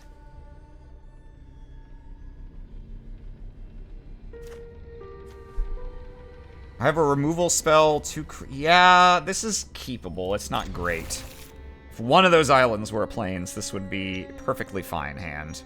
As it is, it's a little questionable, but I think we'll run it. And our opponent took a mulligan. Oh, well, that has plain cycling, at least, so that's something. Water and water and water, water, water, and water, and water, water, and water, and water, water. Okay, no 2-drop from red-white is very nice to see. We didn't draw planes. I'm gonna plane cycle this, and we'll be a little weird on curve, but we've got plenty of threats. So, it's not too bad. What have you got for turn 3, sir? Oh, sure. Yeah, I don't have any of my counter spells, right? Yeah. But I can bluff that I do. Yeah, go ahead and Manifest Dread. Let's see, how long does he take to think? And what does he surveil away? He surveilled away Pyroclasm, so that doesn't really... If he surveilled away a creature, then we could probably assume this wasn't one. As it is, we don't really have any information. Let's plane cycle this. Yoink. Now we'll draw another one. Nope. Okay. Saw. Do I want to unable to scream this? I don't know if he has anything terribly scary. I don't have any other removal in my hand, but he is in red-white. Now, I think I'm gonna go Gremlin Tamer into... I think I will do this in case this is something that matters, because it'll immediately proc my guy anyway.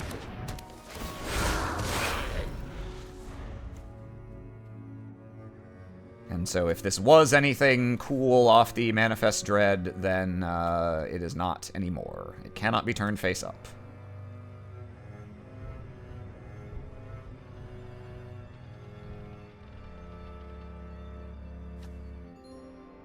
Grelman.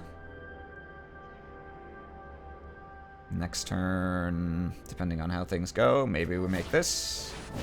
Ooh. Oh, must be blocked if able. I don't know why you're attacking with that. Yeah, okay. Yeah. Obviously, I'm not gonna trade that. Let's see. Yeah, we go... Tunnel Surveyor here, I'm pretty sure. That'll give us a guy who can just trade with this without me without me disliking it. Or it could just go Saw Equip. Nah. Nah, we need board presence, and I don't want to play this and trade it for that, so yeah, we go to combat and attack.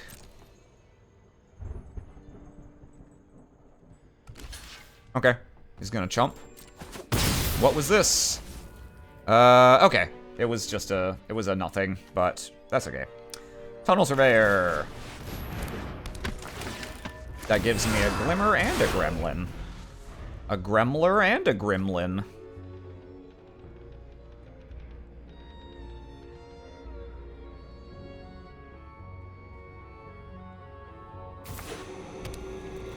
Valgavoth's Lair.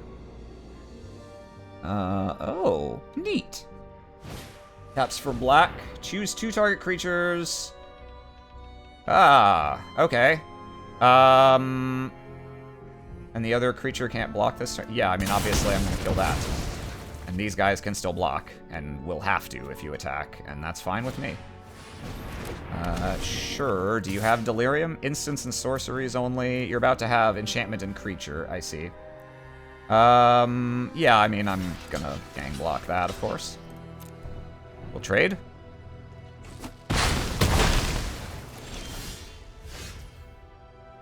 Let's see. Keybearer here? This is gonna attack as a 4/2 menace, which is like a little scary, but nothing crazy. Then the next turn, if we have Saw mana, we can make this a 5/3. Alternatively, I play Saw and just hold back for Fear of Imposters, but he's already got... Yeah, no. I think we're gonna make the Keybearer here and just pass.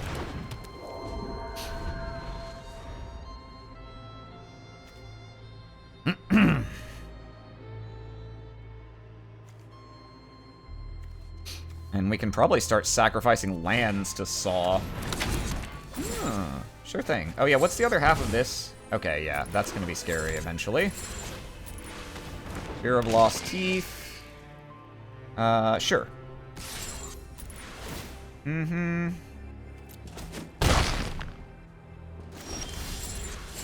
Yeah. He'll probably... I have to assume he'll have that next turn, so this will be good for a lot of damage.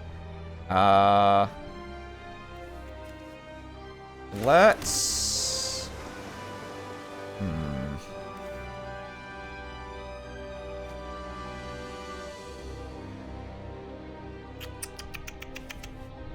I think we go... Saw here. Although, Fear of Imposters makes a guy, and then I could block this. Oh, the double strike, though, means that I'm not going to want to block that anyway. Ugh. Okay, let's play Saw. Let's put the Saw on the Keybearer. And let's swing. And I think I will sacrifice a tapped island. Okay.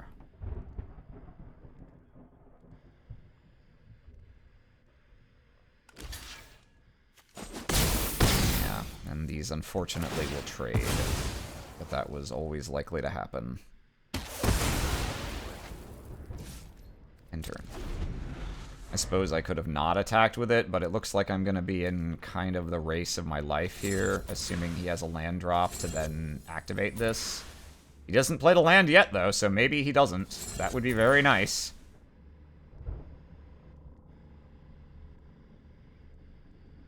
E-Bearer is a 3-turn clock, if nothing else changes.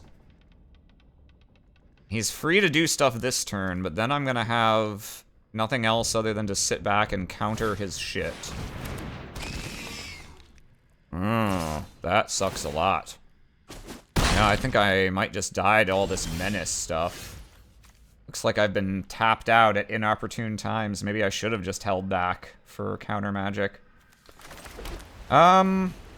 This guy's good at countering. Oh, that gives me a glimmer. Okay, that immediately makes this less of a problem. I have to attack for clock purposes.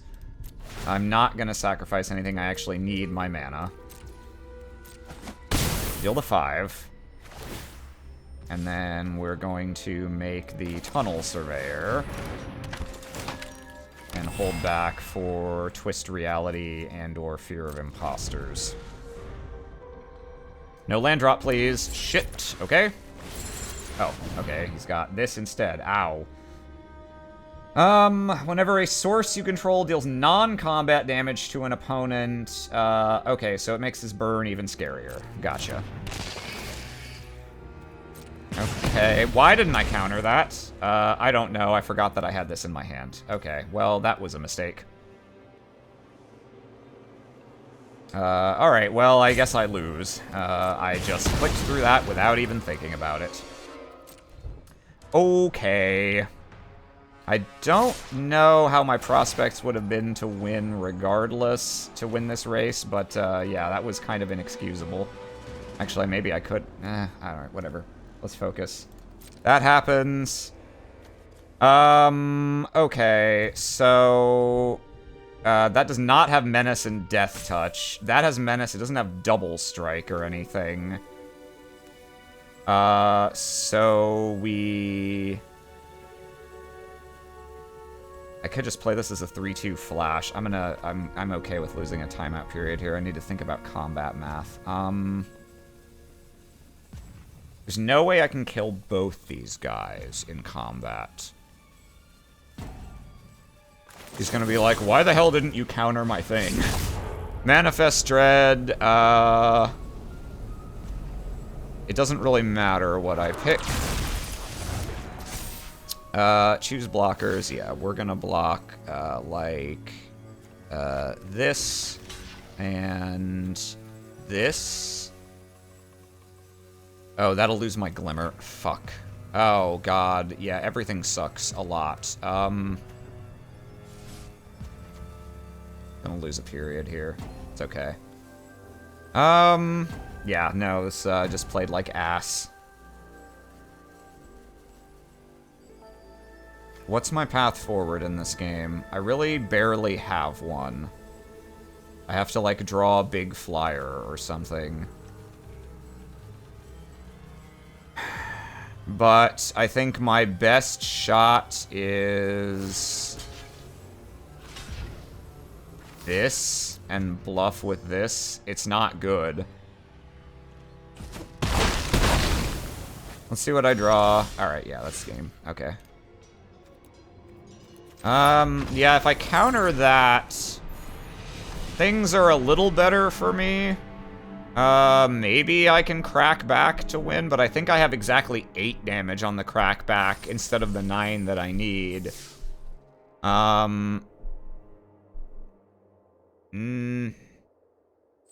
No, that might work for me. Yeah, no, I think if I counter that...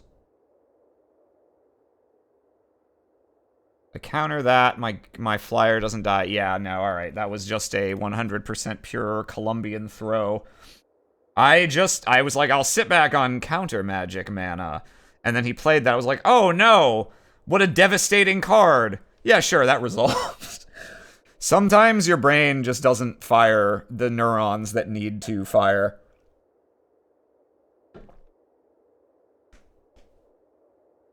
And unfortunately, you know, that's the kind of thing that if you were playing face-to-face, you're less likely to make that mistake, because there's not like, oh, you click a single button and now the decision's made and it's irrevocable. You'd read the card and you can look at your hand again and think, yeah, this looks okay. Assigned to take a break. I think it's okay. I don't, at least on the surface of it, feel particularly tilted off of that. We'll see. Maybe I'll decide differently after this. Ah, okay. I see once again, we're wearing the same dress. Let's see. Do I want to go Tunnel Surveyor here, or do I want to just hold back and Manifest Dread? The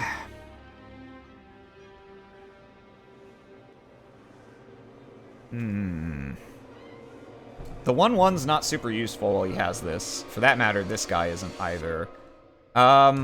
Here's a really funny idea. I'm gonna attack and see if I can bait him into attacking into a Twist Reality Manifest Dread. If he's smart, he won't. He might not even block here, depending. Yeah, if he thinks if I'm representing something, yeah, let's just pass on that and see. I might get owned trying to get fancy and psychological. Like, ooh, the All-American. Sure.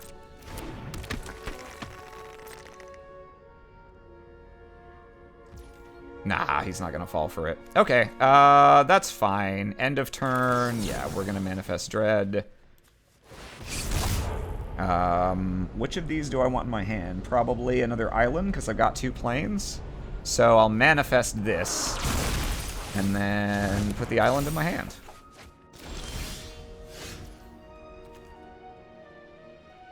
And we'll play the island, and let's see. Do I bluff attack with this? That's a little spicier to try. But if I don't, then I'm pretty much admitting this is only a 2/2. I guess it's okay. Let's...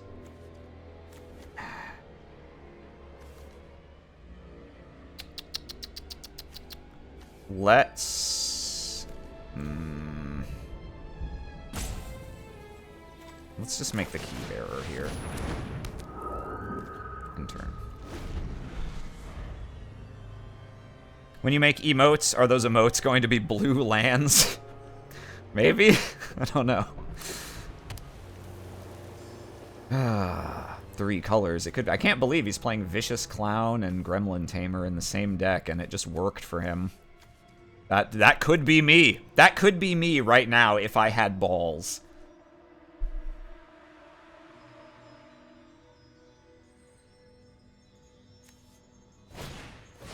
Trapped in the screen? Sure. What are you gonna grab with that? The key bearer? The analyst?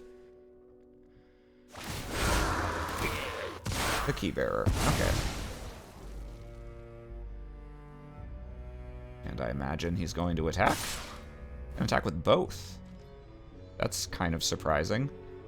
Got 1 card. I don't know what combat tricks exist. I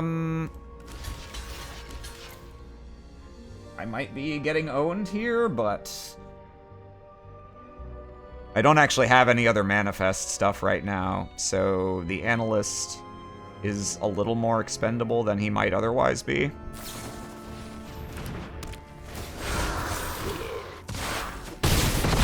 Okay, I'm glad I double blocked there. Okay. Let's see. Got a couple gremlins.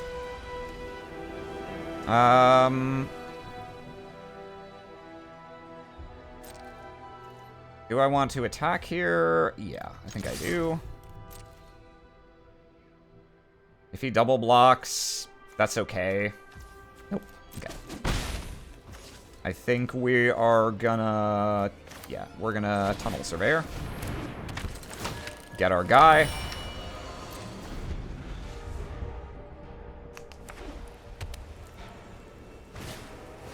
Another one. Okay.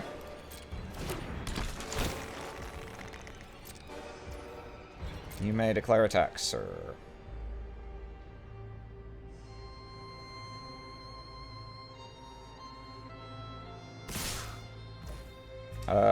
Sure. 2 mana.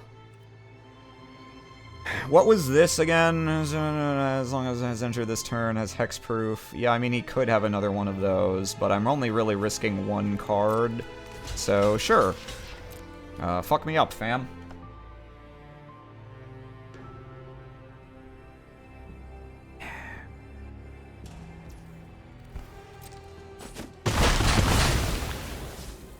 Okay.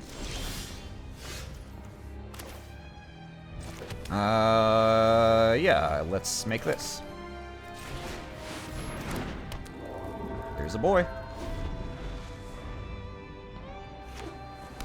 If you don't draw any blue lands, we could post them in chat. Would be funny. Ah, nice Clom Blow.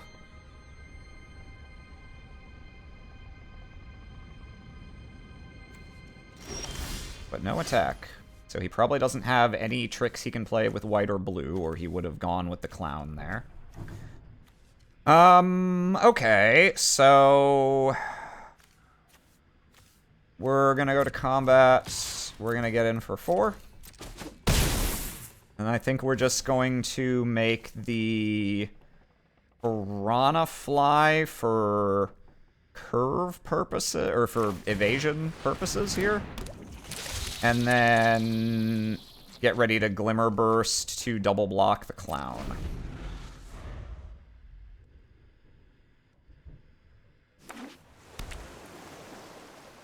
Seven mana. And if red is his splash, he probably doesn't need double red for anything. Sure. Slightly annoying in that that kind of invalidates my fly, but otherwise not a very threatening card. Enchantment or Room Unlock. Bumps that for 1. Okay. Split Skin Doll, draw a card, then discard, unless you... Okay, yeah, so draw a card. Pretty good. Clown's getting awful scary. But he still only has 3 toughness.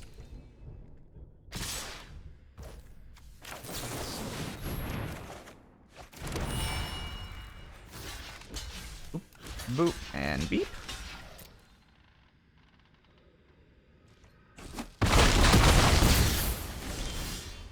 Okay, Exorcise can get rid of this, but I have to pay for Ward. Unable to Scream can make that lose Flying, which speeds up my clock. Getting this back for Exorcise is probably the most important thing I can do. And Unable to Scream then means I can attack freely with this, so the clock is substantially faster. Yeah, that actually lets me kill him next turn if he doesn't have anything else, so let's go for that. We're gonna Unable to Scream, targeting this. We're going to Exorcise, targeting that and paying for the ward. Autopay. And then we're gonna go to combat and attack. And we're gonna pass on that. Needs to have a way to kill me. Unsettling Twins gives him a manifest. That's cool, but unless he manifests a flying creature, that doesn't help him live. Nor kill... Oh, okay. Sure. That still doesn't matter. He can't attack. Now you have no cards, you have no flyers. So I don't know what we're talking about here. Just confirming. You have no cards in hand. You have no cards that do anything in graveyard. Yeah, I don't even have to block, although I can. I mean, sure. I'm gonna take 3, and then you die.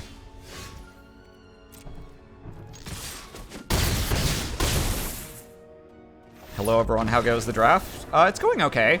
I threw my 3rd game, sadly. But I've won the other 3 so far. Do you believe that you should always go for lethal? I mean, that's a very contextual question. And I didn't see exactly when you wrote that, so I might have blown past the context in which you specifically meant that. They could have seen they lost on board and played out for their daily challenges. That makes sense, I guess. When I'm playing for a prize, I'm never going to prioritize daily challenge bullshit. I would always keep a card back to at least bluff. Because once you've played all your cards and tapped your mana, then it is mathematical, and I don't even have to worry about anything. It's plausible I might not have... If he had manifested that, and then left his mana untapped and passed, and, you know, just attacked with other stuff and passed back... Then I might have actually had a quandary about whether I could swing in knowing that any flyer he could manifest would stop me from winning, and then I would die on the crackback. But whatever. Do you, so in general, do you believe you should always go for lethal? I think you nearly always want to go for lethal unless you have a very specific and good reason to think that your opponent is likely to have something that disrupts your theoretically lethal line, and you know you will be throwing if you greed for it and get punished. And on top of that, if you know that for reasons like other cards in your hand or your deck, that you will have, if you wait a little bit, a safer way to take lethal. So sometimes, if you weigh the risk and reward, the calculus does actually favor holding off. Usually, you're better off not worrying about cards you don't know, is what I would say. Yeah, I subscribe to the theory of make them have it more often than not, yes. Alright, we're doing okay so far. Let's keep grinding.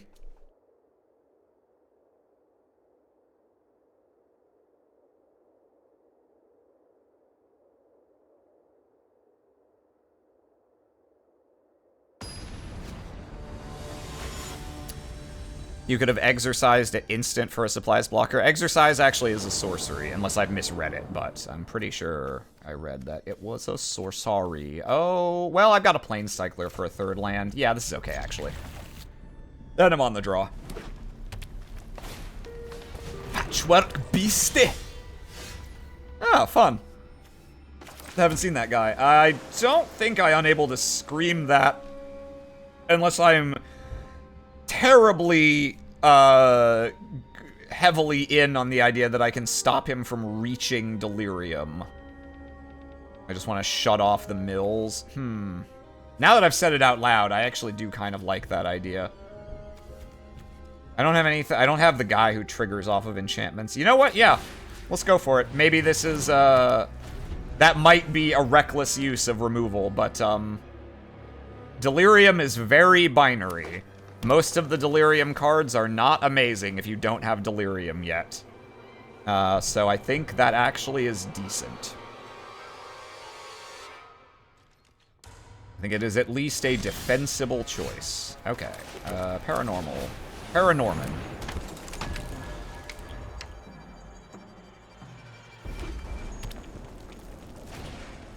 Cryptid Inspector. Whenever a face-down permanent you control enters, and whenever... Okay, so you make a face-down, put a +1/+1 counter. Okay, gotcha. Gotcha. Sure, that's fine. Let's play an island and pass. Gaming! Hello, Harlequin actor. We are gaming. We're dusking and we're mourning as hard as we can. What you got for me, friendo? I wish I had any of my counter spells in hand. That would be a great thing to do on this turn. When you unlock this door, manifest dread. What's the other half of this? Oh, right, it's this thing. Okay.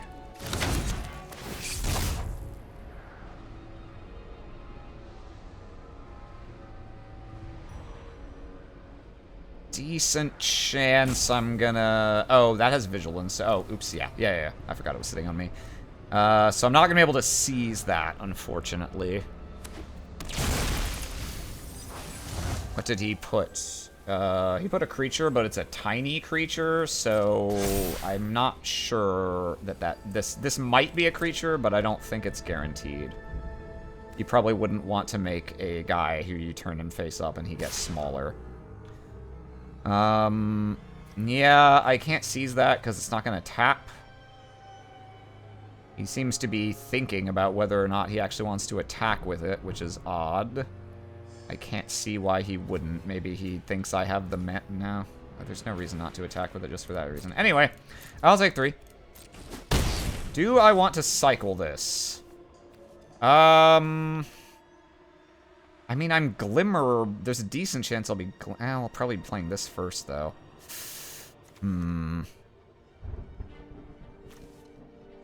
That's tricky.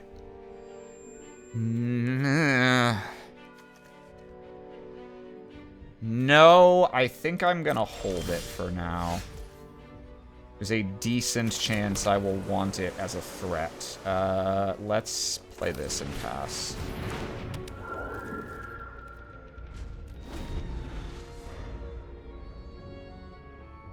At 5, I can potentially seize this. My decisions may change depending on what this face down is. If it gets turned face up, I'm gonna have a real fucking pickle if he attacks with it. I'm gonna have to decide, do I need to block it and force him to have it, or is it not worth the risk? It's got artifact and creature in the graveyard. For delirium purposes. Delirium porpoises. He's thinking. He's stinking. If this isn't a creature that's, like, bigger and badder, then he's got a choice of, does he want to go for the mind game and potentially just lose it for no value if I call his bluff? I think I'm gonna have to try and call his bluff if he attacks, otherwise I'm taking too much free damage. My hand's not that fast. Yeah, he's tanking on this one. My hand's not that fast, and he's got potentially double strike bullshit coming in, so I don't think I can give him a free lunch here. I think I would have to call the bluff if he attacked.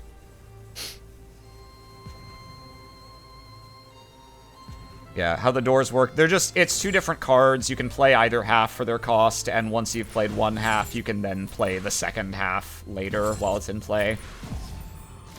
Oh, he just let his time run out. Did he have to go AFK or something? That's weird. Okay. Hopefully this isn't a creature with reach. But if it is, I can seize it. So I think he must have gone AFK. There's no reason for him to be pausing here. Maybe he will time out. Scared of blue? I have to be pretty scared.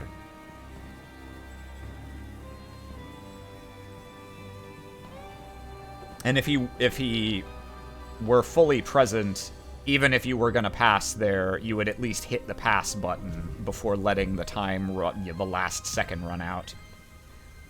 If he auto passes here, he might auto concede. I don't remember how many times you have to time out on decision before it just ends the game. It's either 2 or 3. Okay, it's 3, I think. Yeah, we'll attack with this. And then Tunnel Surveyor with mana to do this on a tapped creature, I think. Yeah. Are you winning, son? Hard to say. Whether or not I'm winning this game kind of depends on whether he still exists.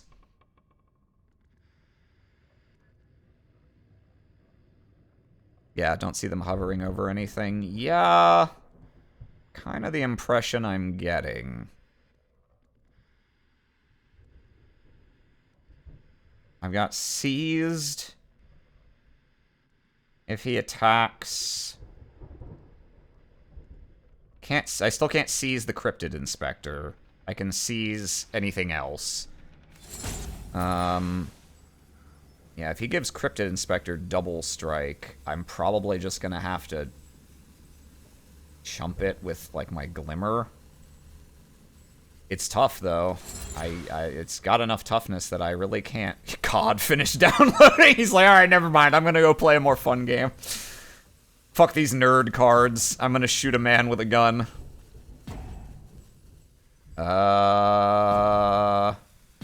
that the end of the game? Yep, I guess he just went AFK. That sucks.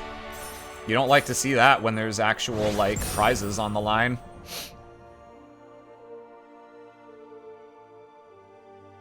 Yeah, that would have been a hard one, I suspect.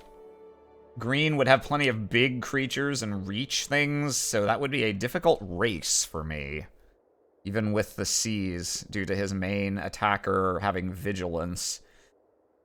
Alright, well, we take those. How are we doing on this? 3 more? Cool, cool, cool. Alright, I've hit 50. So I have claimed all of the peasant rewards. I made it all the way to 48, so I got all the packs that they were willing to offer me without me giving them money. Hooray. Let's continue. We're at 4 wins. So we need 6 to make the total gems that it would cost to enter. Let's see if we can get them.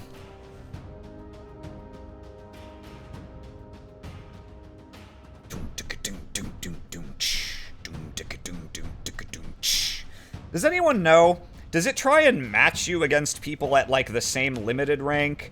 Does it try and match you against people who are in a draft who have the same number of wins? Like, or is it just, like, totally random all the time? Moo fish.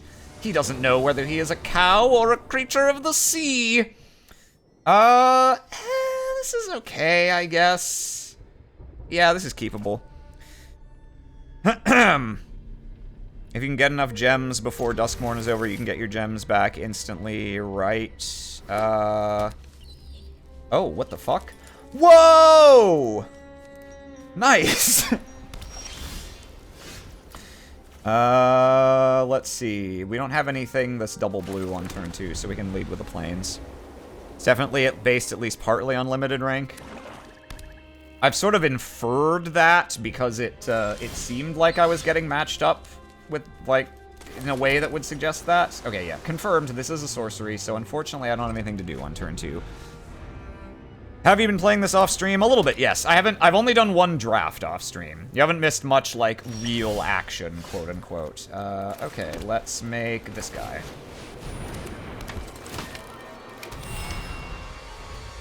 A Line of Hope.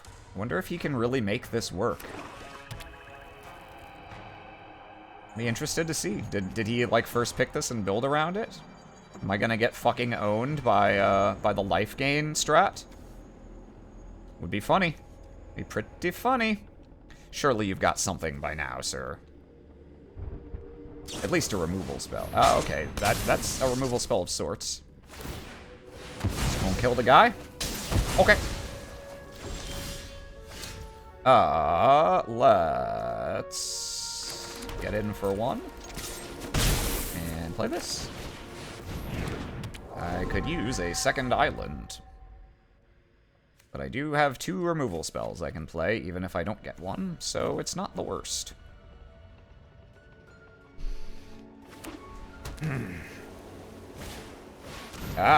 Okay. Trapped in the Screenerino. But that does nothing to stop my 20-turn Glimmer Clock. You fool, you absolute rube. Oh, that's a good creature to draw. Okay. 1 damage! Gremlin Tamer! End turn! You've drawn keyboard every game and never drawn the room at this point. I mean, I have 2 of the keyboards, as you called them, yes. Draw 2, lose 2. Oh, okay, cool. Not bad. That's a good one. Losing 2 life, though. Not getting you closer to turning on your Ley Line of Hope, just saying. Ah, okay. A glimmer of his own. Well, well, well. Let's see. Yeah, there's not much I can do. I can exile this if I pay extra mana. Is that what I want, or do I want to exile one of these?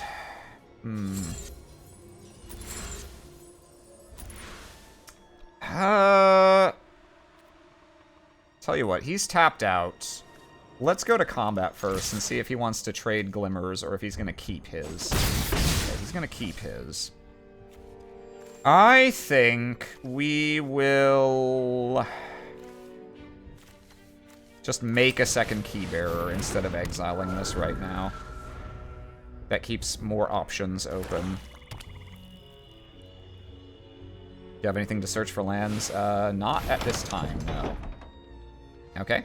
Unlock the Widow's Walk. What's this? Okay, just taps for either color. And how much does this cost to unlock? 3. Okay. Yeah, we're not gonna block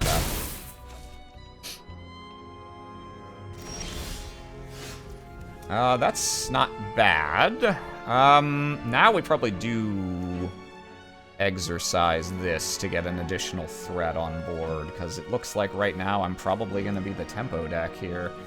Let's go to combat and attack. And let's... yeah, we're gonna exercise this and pay the extra mana. Yeah. Autopay. Yeah. Give me my guy back, please. And I'll end my turn. I can't counter anything, but I do have this for, to get something out of the way. Sure thing. Make your guys. You have no chance to survive, make your guys. Oh, put A plus... for some reason I read this as 2 counters on each of 2 creatures. Okay. Equip. What else does this do besides being a Leonin Scimitar? It just makes a glimmer. Okay, so it's a Leonin Scimitar now. I mean, you probably need to keep your creatures back. Yep. Okay. Can I win the game this turn? No, there's no way I can get either of these out of the way. So I'm just gonna have to put him to 1. And I've got... my hand is all counter magic and removal, so it should be pretty hard to lose from this position. Yeah, how do I want to counter that? Probably just twist reality. This gives him a creature that could do something? Could, like, be a secret flyer? Yeah. We're just gonna counter target spell.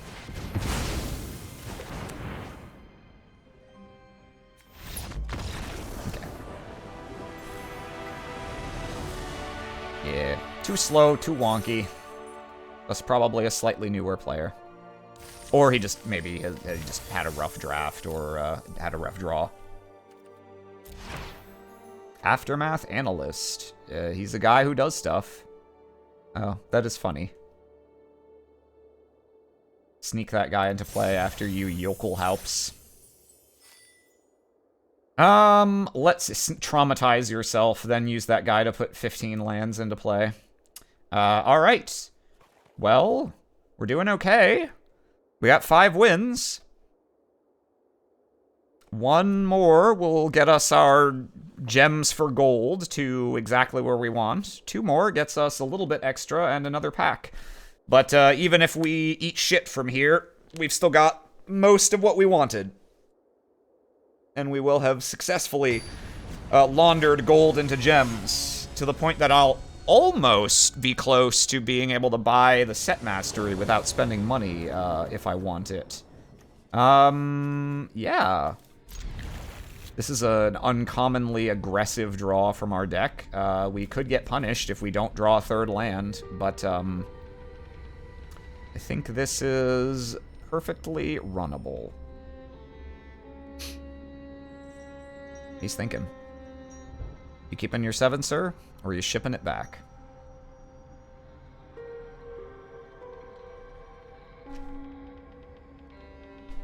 I'm trying to jump scare him. Throw him off. It's thematically appropriate. He is going to mulligan. But he thought about it for a while. Can you buy the premium battle pass for free with in-game stuff? You technically can, because you can accumulate gold, which is the currency that doesn't require real money. You can use the gold to enter events that you can be rewarded with gems in, so you can slowly turn the gold into the currency that normally you do have to buy with real money. And then eventually, you reach the point where you can schmungle. He is an aggressive deck. We're going to try our 1-3 here. And see if we can hold back the tide. If we drew an island, we could manifest Dread and get some free money, but I'm not counting on it. There's every likelihood he just slaps down a land and burns this and attacks for 2. Red-blue. Interesting. So, yeah, basically, if you play events and slowly spend gold to acquire gems indirectly, you can buy anything without spending money. Including, yeah, the Mastery Pass for Foundations is what I might get. I'm not getting the one for Duskmourn, because it's basically over. Ah, yep. Consider me owned. Do I block this? No, I think I might as well wait to see if I can chump something that does more than 2 damage later on. No land. That's not the best. We can make this, though. And we'll pass.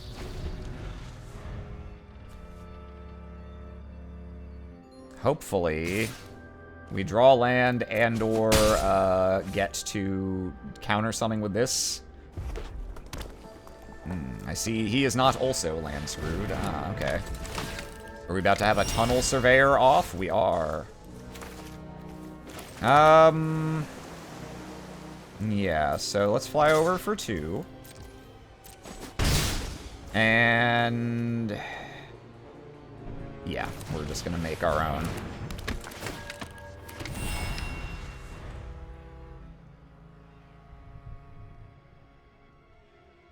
Five planes with all blue spells. That's rough.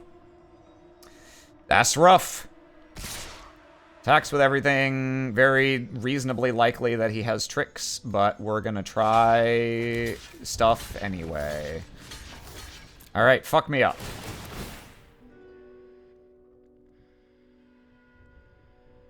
I assume he's just gonna exile the Tunnel Surveyor. Nope. He is just gonna let that stuff happen. Okay. Fine by me.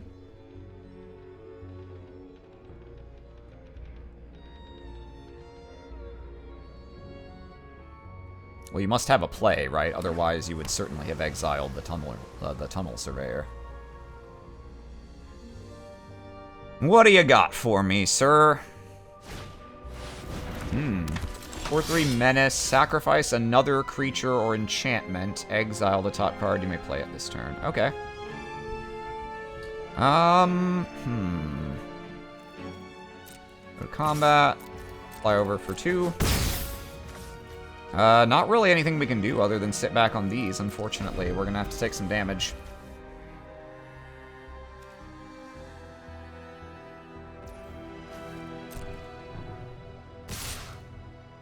I think I just take 4 here. Yeah. Oh, yeah, that's fine.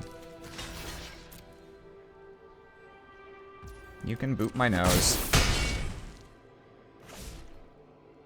See if he has a follow-up that I want to counter. Yeah, I think I probably have to counter that. With this or this? this, I think.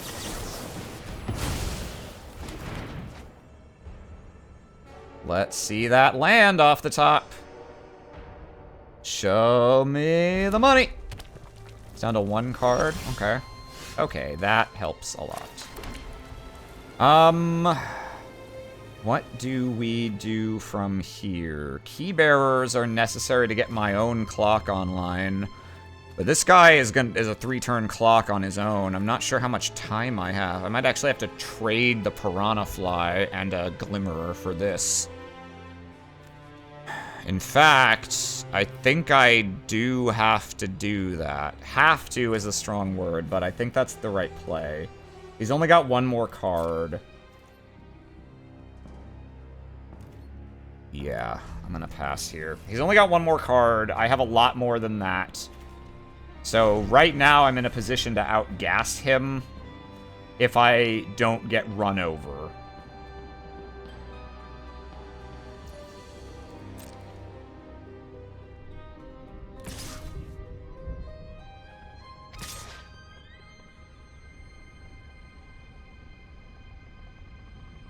He's thinking.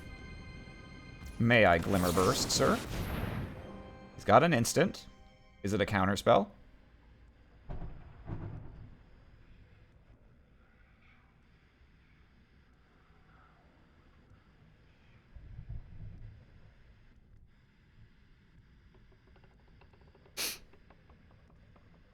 He's thinking.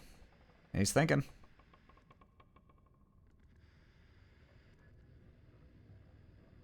Felt like if it were a counterspell, he would probably have played it with less thought than this, but I don't know. Maybe he's worried about me untapping and playing something more consequential. Don't know the set well enough to know what instance he's likely to have here. Bounce, burn, kind of what I'm thinking. Ah, okay, he was tanking on whether that was a good trade or not. Sure. If only my guy didn't have no effect. Yeah, we're gonna bluff that this is something really good, because I don't have any way to get either of these back, really. We're going to make it the plains, and we're gonna throw this away. I don't have any way to return it to my hand, right? In my deck I do, but right now I don't. So I want to make him more likely to think that this is a real creature.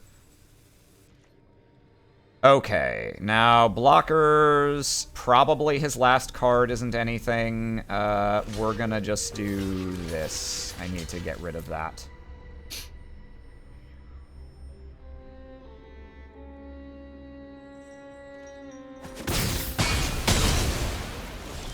Doesn't feel great to get 2 for 1, but it's okay. The clock is slowed significantly now. What do we want now? Alt Healer or Key Bearer? This is only 3 per turn. I don't have an enchantment to get Life Link off this guy, but I think I'll go with this. See if he wants to continue swinging in, or if he wants to hang back with this.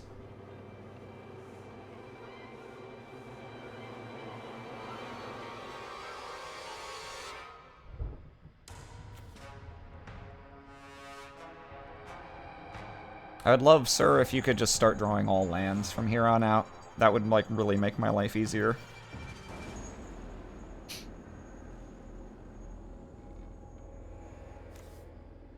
I wish the Manifest Dread creatures were enchantments. I thought there was more synergy between, Oh, that's pretty good.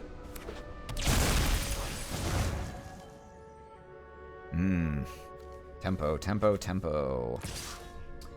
Yeah, I'll take 3 here.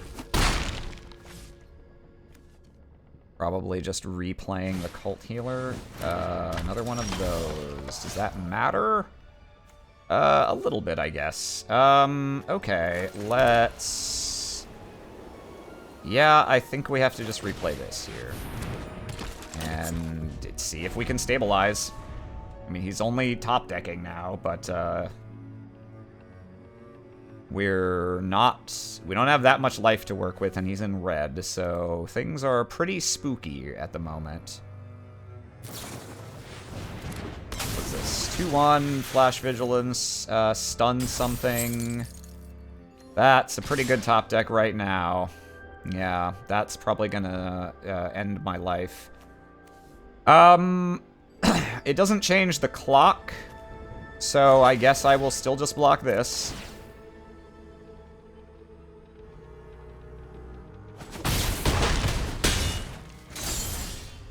That's about the best card I could have drawn. Unfortunately, I think it's too little too late with this guy being stunned.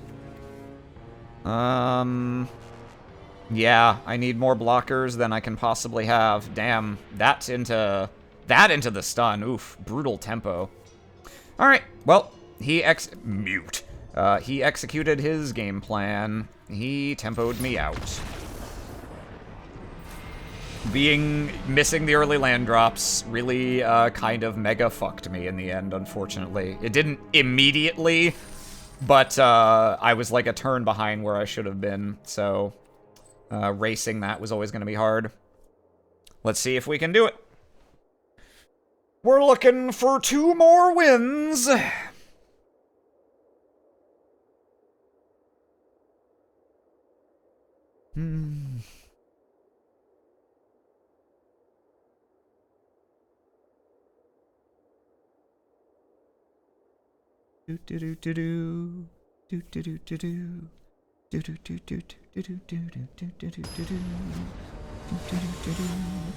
Radek Sancho. Is it 1 loss left? Yes, I have lost twice. Surveil helps here quite a bit, actually. Yeah, this looks okay. I finally drew my room. Maybe I'll get the second one for free with a key person if I draw it. What the fuck was that? Oh, okay, that's this thing on this side.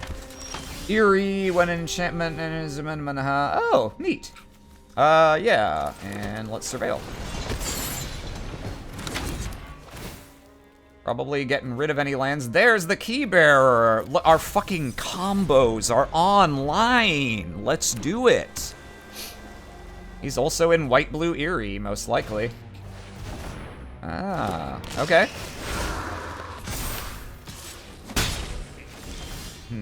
He's doubling down on that.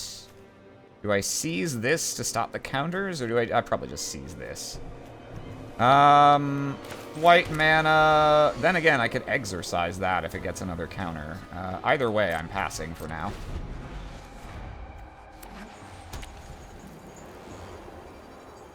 Set himself back a mana, thankfully. When you unlock this door, create a 1/1 Glimmer. When you unlock this... Okay, it's that one, yeah. Okay, so he is the aggressive version of this deck.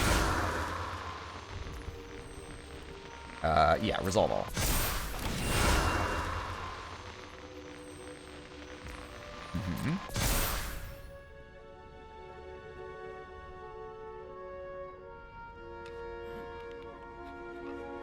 Damn, this is a very aggressive draw for a white-blue limited deck. Oh, yeah. You can declare attackers. That's fine. I seize this, I think. I take a little more damage immediately, but I can exorcise a bigger threat. Let's stop the flow of +1/+1 counters.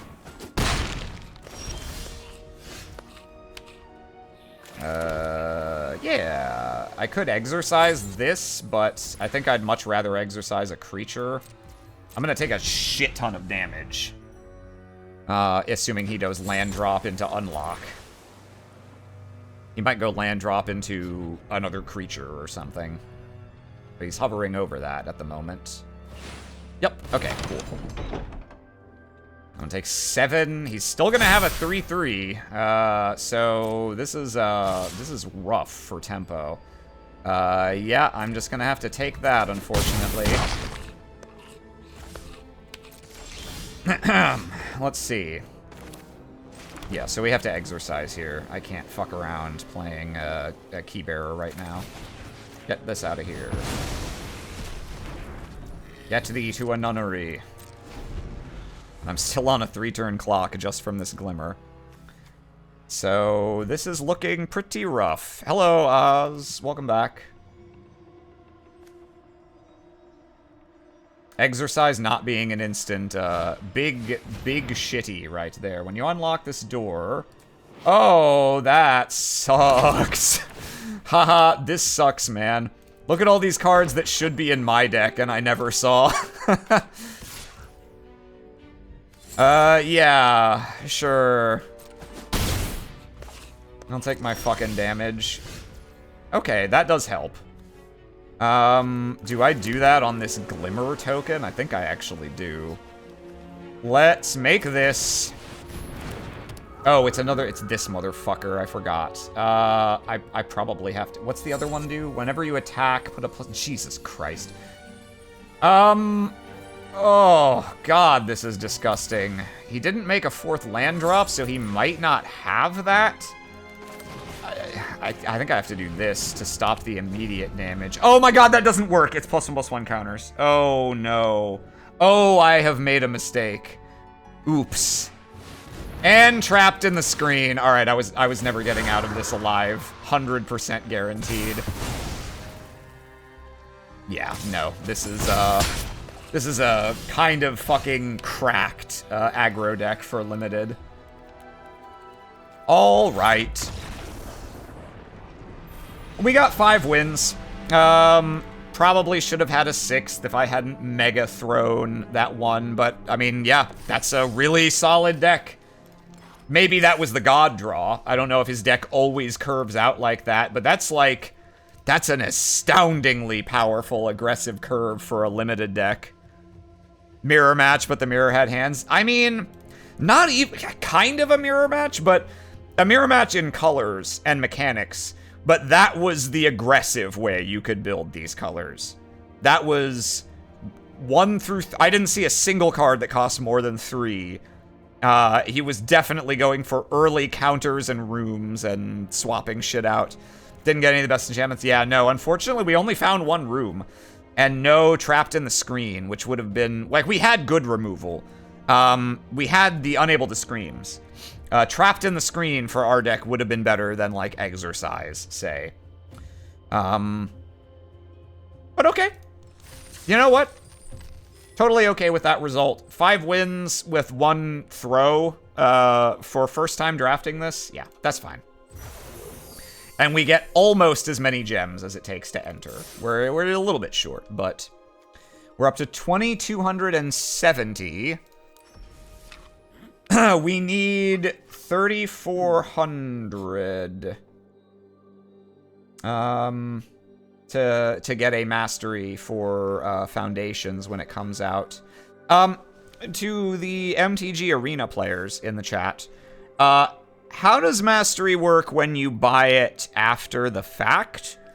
If I bought the Duskmourn mastery, would it be like, oh shit, here's 50 wins worth of things, dog? Or would it be like, all right, now win 80 games in 2 days?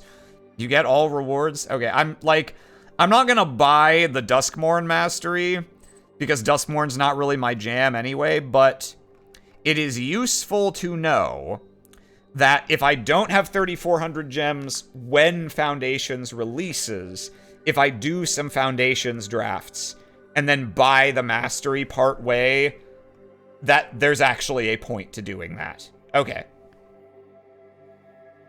I'm, like, slightly surprised that it works that way. I would have thought they'd want to force you to commit to it up front, because then you have additional FOMO to not, if you then don't play. Because it locks you in. And makes it more likely that people will buy them and then not get their money's worth, which is profitable for them. But I suppose doing it the way they're doing it does mean you will have less people who are like, oh, well, it's too late. I'm not going to buy the mastery because it's too late in the thing. So I guess they kind of win either way. Shit, Aram, don't let them know. All right. That was good. That we managed to make that go a little more quickly than the Bloomborough one. And we still got some packs. So you know what? I'm not gonna do a second draft same stream. That could go way too long. But you know what? Let's chill out and open a few packs. And I assume if the mastery for this is ending in like 2 days, I assume that means that Foundations is releasing then? Question mark? If it does, then I'll probably get in on that. I would welcome the opportunity to draft a set earlier in its life cycle when it, you know, the draft environment hasn't really been solved yet. Yeah. That'll be fun. That will make me much more likely to want to do a couple bot drafts and then actually draft with people. Let's see. What have we not seen yet? Okay, yeah, so Trapped in the Screen, we know. Flesh Burrower. Solid. Betrayer's Bargain. Sacrifice a creature or enchantment, or pay an extra 2. Deals 5 to target creature. If that creature would die this turn, exile it instead. Okay, that's like playable removal in Limited. Nico, Light of Hope. Oh, I've seen this guy. Where have I seen him? Maybe I opened him before? No, it says it's first. He was in like a structure deck, or maybe he was in... No, he was in my polls for the rare Phantom draft. That's what it was. Yeah, this guy's funny. This would have been pretty fucking good in our, in the deck we just had.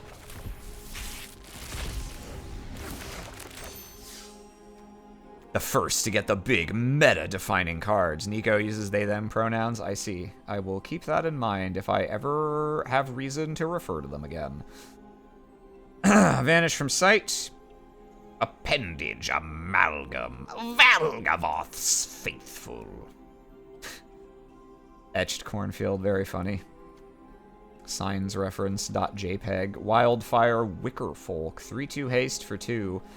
I haven't fully reset my brain yet. I still look at this and I'm like, 3/2 haste for 2. Delete the rest of the text. This is already tournament staple. That is pretty good. Ooh, a mythic. You don't say. Love to see it. It's also a Nico Planeswalker. Interesting. Is there a justification for there being a Nico creature and a Nico Planeswalker? I don't know if they still adhere to this convention, but generally, around the time they started doing Planeswalkers, it was like, you know, that Planeswalkers are a higher level of power than what could be represented on a creature. And so any given character at a given point in the overall plot would only be one or the other. Cackling Slasher. Ah. Mid-range stats. Exactly what you want to pair with the Death Touch ability. Ah, Duskmourn's Domination, you say. There's a lot of Planeswalkers that flip from a creature. That kind of makes sense, because then you're assuming it's like they started out and then they leveled up, right?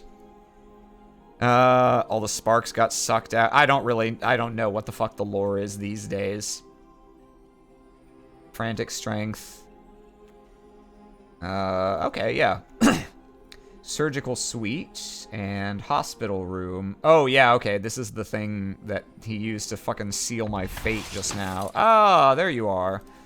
We passed up on you on the draft, but you came calling anyway. Oh, that's neat. Most Valuable Slayer. Silly. Under the Skin. Oh, that's pretty good. And you get that after you manifest Dread. Yeah, that's quite good.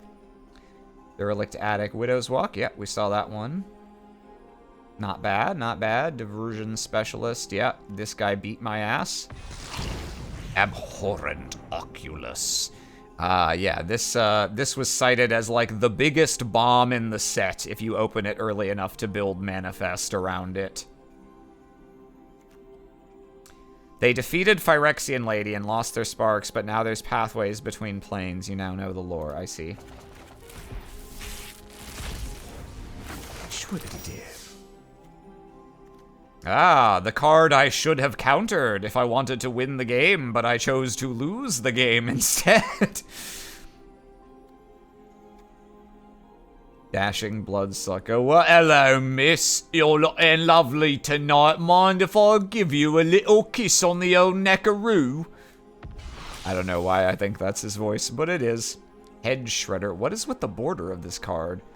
Why does the border of this card look like a looped JPEG that I used on my GeoCities website for D&D? I guess that means it's a vehicle. Those are supposed to be like treads. Whenever it attacks, you may mill 2 cards. Whenever 1 or more land cards are put into your graveyard from the bat. Oh, yeah. Okay.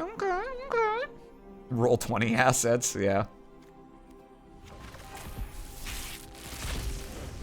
We may as well open a good number of Duskmourn packs, because I'm probably not going to play this set again. That's okay, I guess. It's better than Death Bomb from Plane Shift. That's a good mana sink. Keys to the house. Alas, if only I had made the rooms deck. Reluctant Role Model. I feel like this guy's got such a specific face that this surely has to be a generic brand version of like a specific character from a specific horror franchise, or else it's like a designer or someone whose likeness they picked. You rarely otherwise see normal human man with detailed face on Magic cards. Yeah, I remember this guy. I think I had this guy in the Golden Phantom draft. Yeah. Maybe if I had drafted this more, I would have had a more informed opinion. But every time I look at survival cards, I'm like, that's never gonna trigger.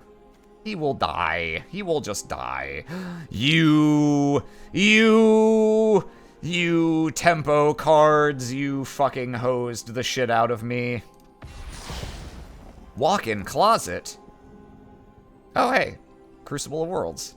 And... oh, and Yawgmoth's Bargain. Or no, Yawgmoth's Will. That's pretty funny. This is the kind of card I would love to have in our prog. A lot of Duskmourn people just look like interns to me. I'll take any dual lands, even if they're common. This is the guy that that guy discarded because he didn't have white mana. I mean, that guy, at least, if you're gonna play a survival creature, at least play one that's on rate and nice and simple and effective. Oh, this is the one that's banned, right? It has the Leyline ability, and when you cast an instant or sorcery spell that targets only a single creature you control, copy it. You may choose new targets for the copy. So what did they use this with that made this busted? Were they playing this with, like, the Bloomborough, fucking, Valiant guys and just being like, haha, I'm gonna immediately play, like, shit that pumps power and puts counters on things and just run you over immediately? That's what I have to assume.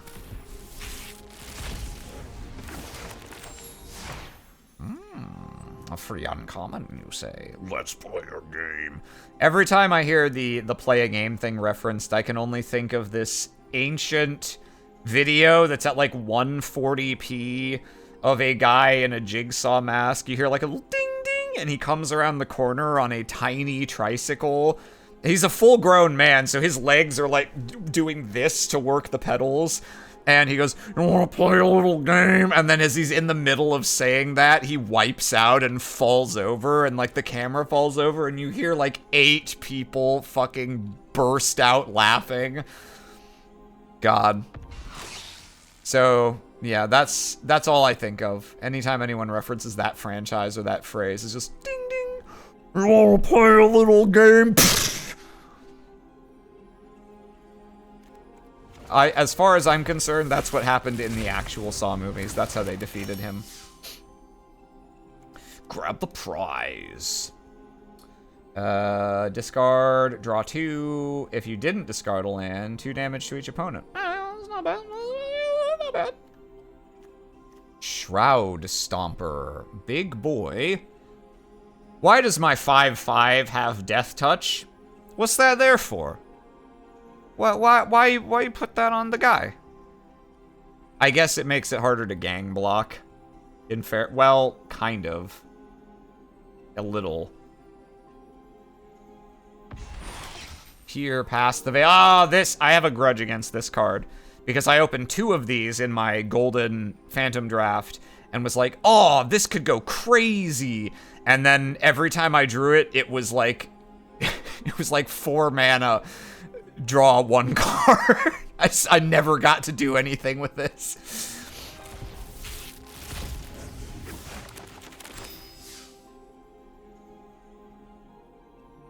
Let's see. Bashful Beastie. Looked up that you want to play a game, try. Yeah, no, that video's fucking hysterical. Because, like, you can tell it was not staged. I don't know what they were originally, what their skit was gonna be with that. But, like, clearly that was not their intention. And the laughter is infectious. I love a dramatic entrance. Hello, sir. Planeswalker. A planeswalker with ninjutsu. That is very funny, admittedly. Oh, okay. If he is alive... Why does that say if he has 1 or more loyalty counters on him?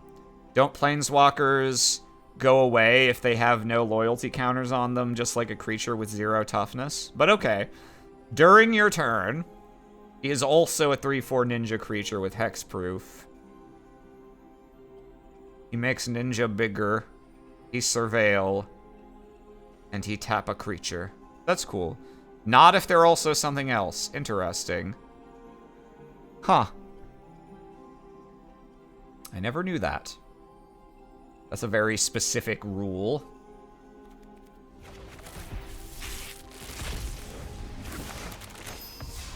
Possessed goat we saw. Yep, this in 2 a yellow wood and 2 roads and diverging and such. We could have had red aggro with this guy. I'm not unhappy with the deck we ended up with. It's a shame we didn't find more payoffs, and it's also a shame.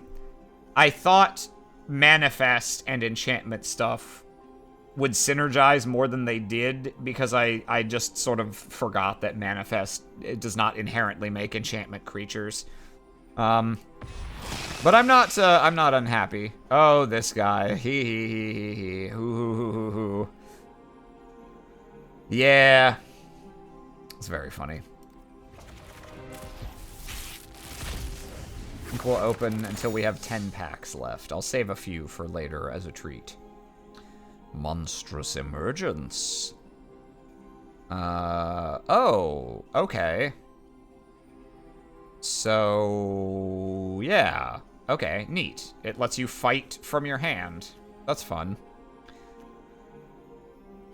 Orphans of the... Yeah. I saw this in the set spoiler, and this is another one of the, like, the cheeky, specific pop culture references that I'm kind of okay with, because I think they're funny. Well, I arrived, Mind Skinner, despite your directions. Ah, Superintendent Kaito. Hope you're ready for an unforgettable battle phase. Yeah.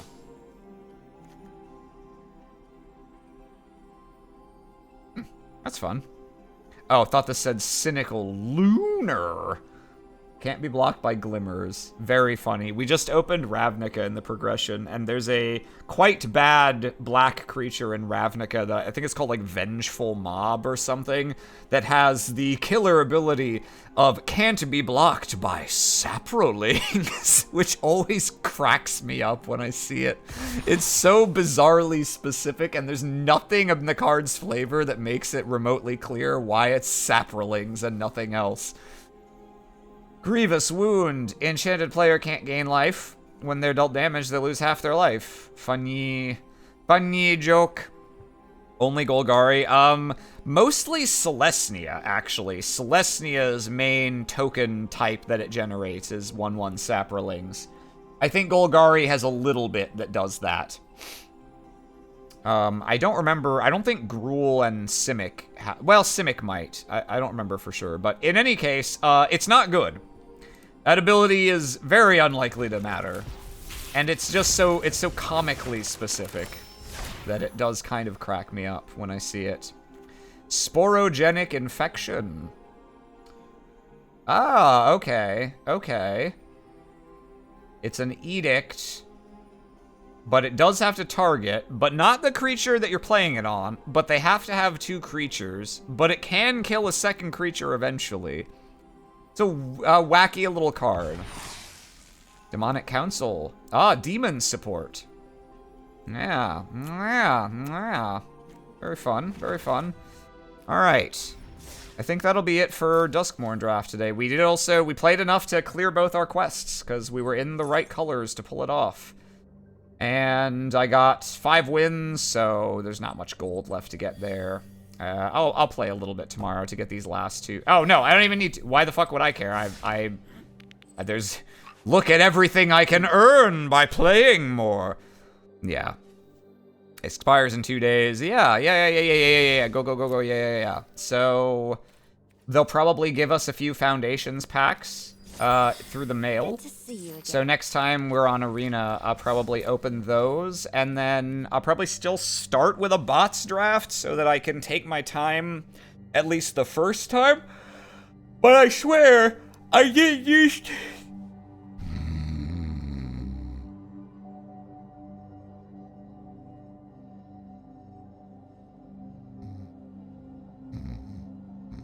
I did used to play with humans. I do know how to draft at a reasonable speed. I swear I will demonstrate this capacity to you one day. But I am looking forward to Foundations. It's just some good old-fashioned Magic the Gathering, I assume. If it's a core set, like, it's not gonna be fucking Marvel. It's not gonna be some weird setting that doesn't aesthetically appeal to me. It should be good. And... I'll be back for that at some point. I probably would have been streaming a little more lately, but I've been playing Metaphor, which is not really a game to stream when you're already like 30 hours into it, I don't feel. And so that's been eating a lot of play sessions that I might otherwise be using for smaller, more digestible things, but I'm not stopping. I'm gonna keep streaming when I'm feeling like just playing a little thing people can hop in for. And I appreciate anyone who came out to... 30 hours isn't that far in. You're not wrong, but it's far enough that I imagine anyone who's like, oh, but I want to play this game, isn't gonna want to suddenly start watching there and both get spoiled and not know what's happening, not know who the characters are, etc. And it's also, I want to be able to play it at weird times of day also. So I probably won't stream that. But you might see some random new bullshit, besides Arena. I've been getting back into, Civilization 5. I just kind of got a hankering, as I do every now and then. Just finished a cultural victory as Napoleon. That could be a fun one to start a game from a beginning. It's also good so chat can't spoil you for Metaphor. That is also true. I hadn't thought about that, but that's a reasonable advantage. So yeah, there will be more stuff now and then. But that's probably where I'll leave it for today. So appreciate y'all coming out to watch. I think someone subscribed a million years ago, for which I'm also thankful. You can check me out if you want to see stuff and things. You can find me on Blue Sky nowadays. I'm probably not really going to be on Twitter anymore. Other than for major announcements, and even then, I might just pick up my toys and go home. And if you want more Magic the Gathering content, and you weren't already aware, I do a Magic the Gathering progression series with 3 friends that plays roughly weekly. We won't be playing this coming Monday, but our normal stream times are Monday at 6 p.m. Eastern, and that is over on twitch.tv/surpriseroundrpg. Thank you for streaming, Marquis Laughlin. Yeah, we'll workshop it. I think, if only because of the slight uncertainty of pronunciation, I think I'll go Viscount. I think Viscount Laughlin's got a good mouthfeel to it. So yeah, I will lay claim to that deed of ancient nobility. And thank you for so ennobling me, Kadu. And I'll see you guys all later. Have a good afternoon, everyone. Have a good weekend. Enjoy November.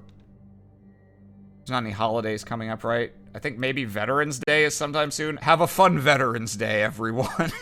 And goodbye.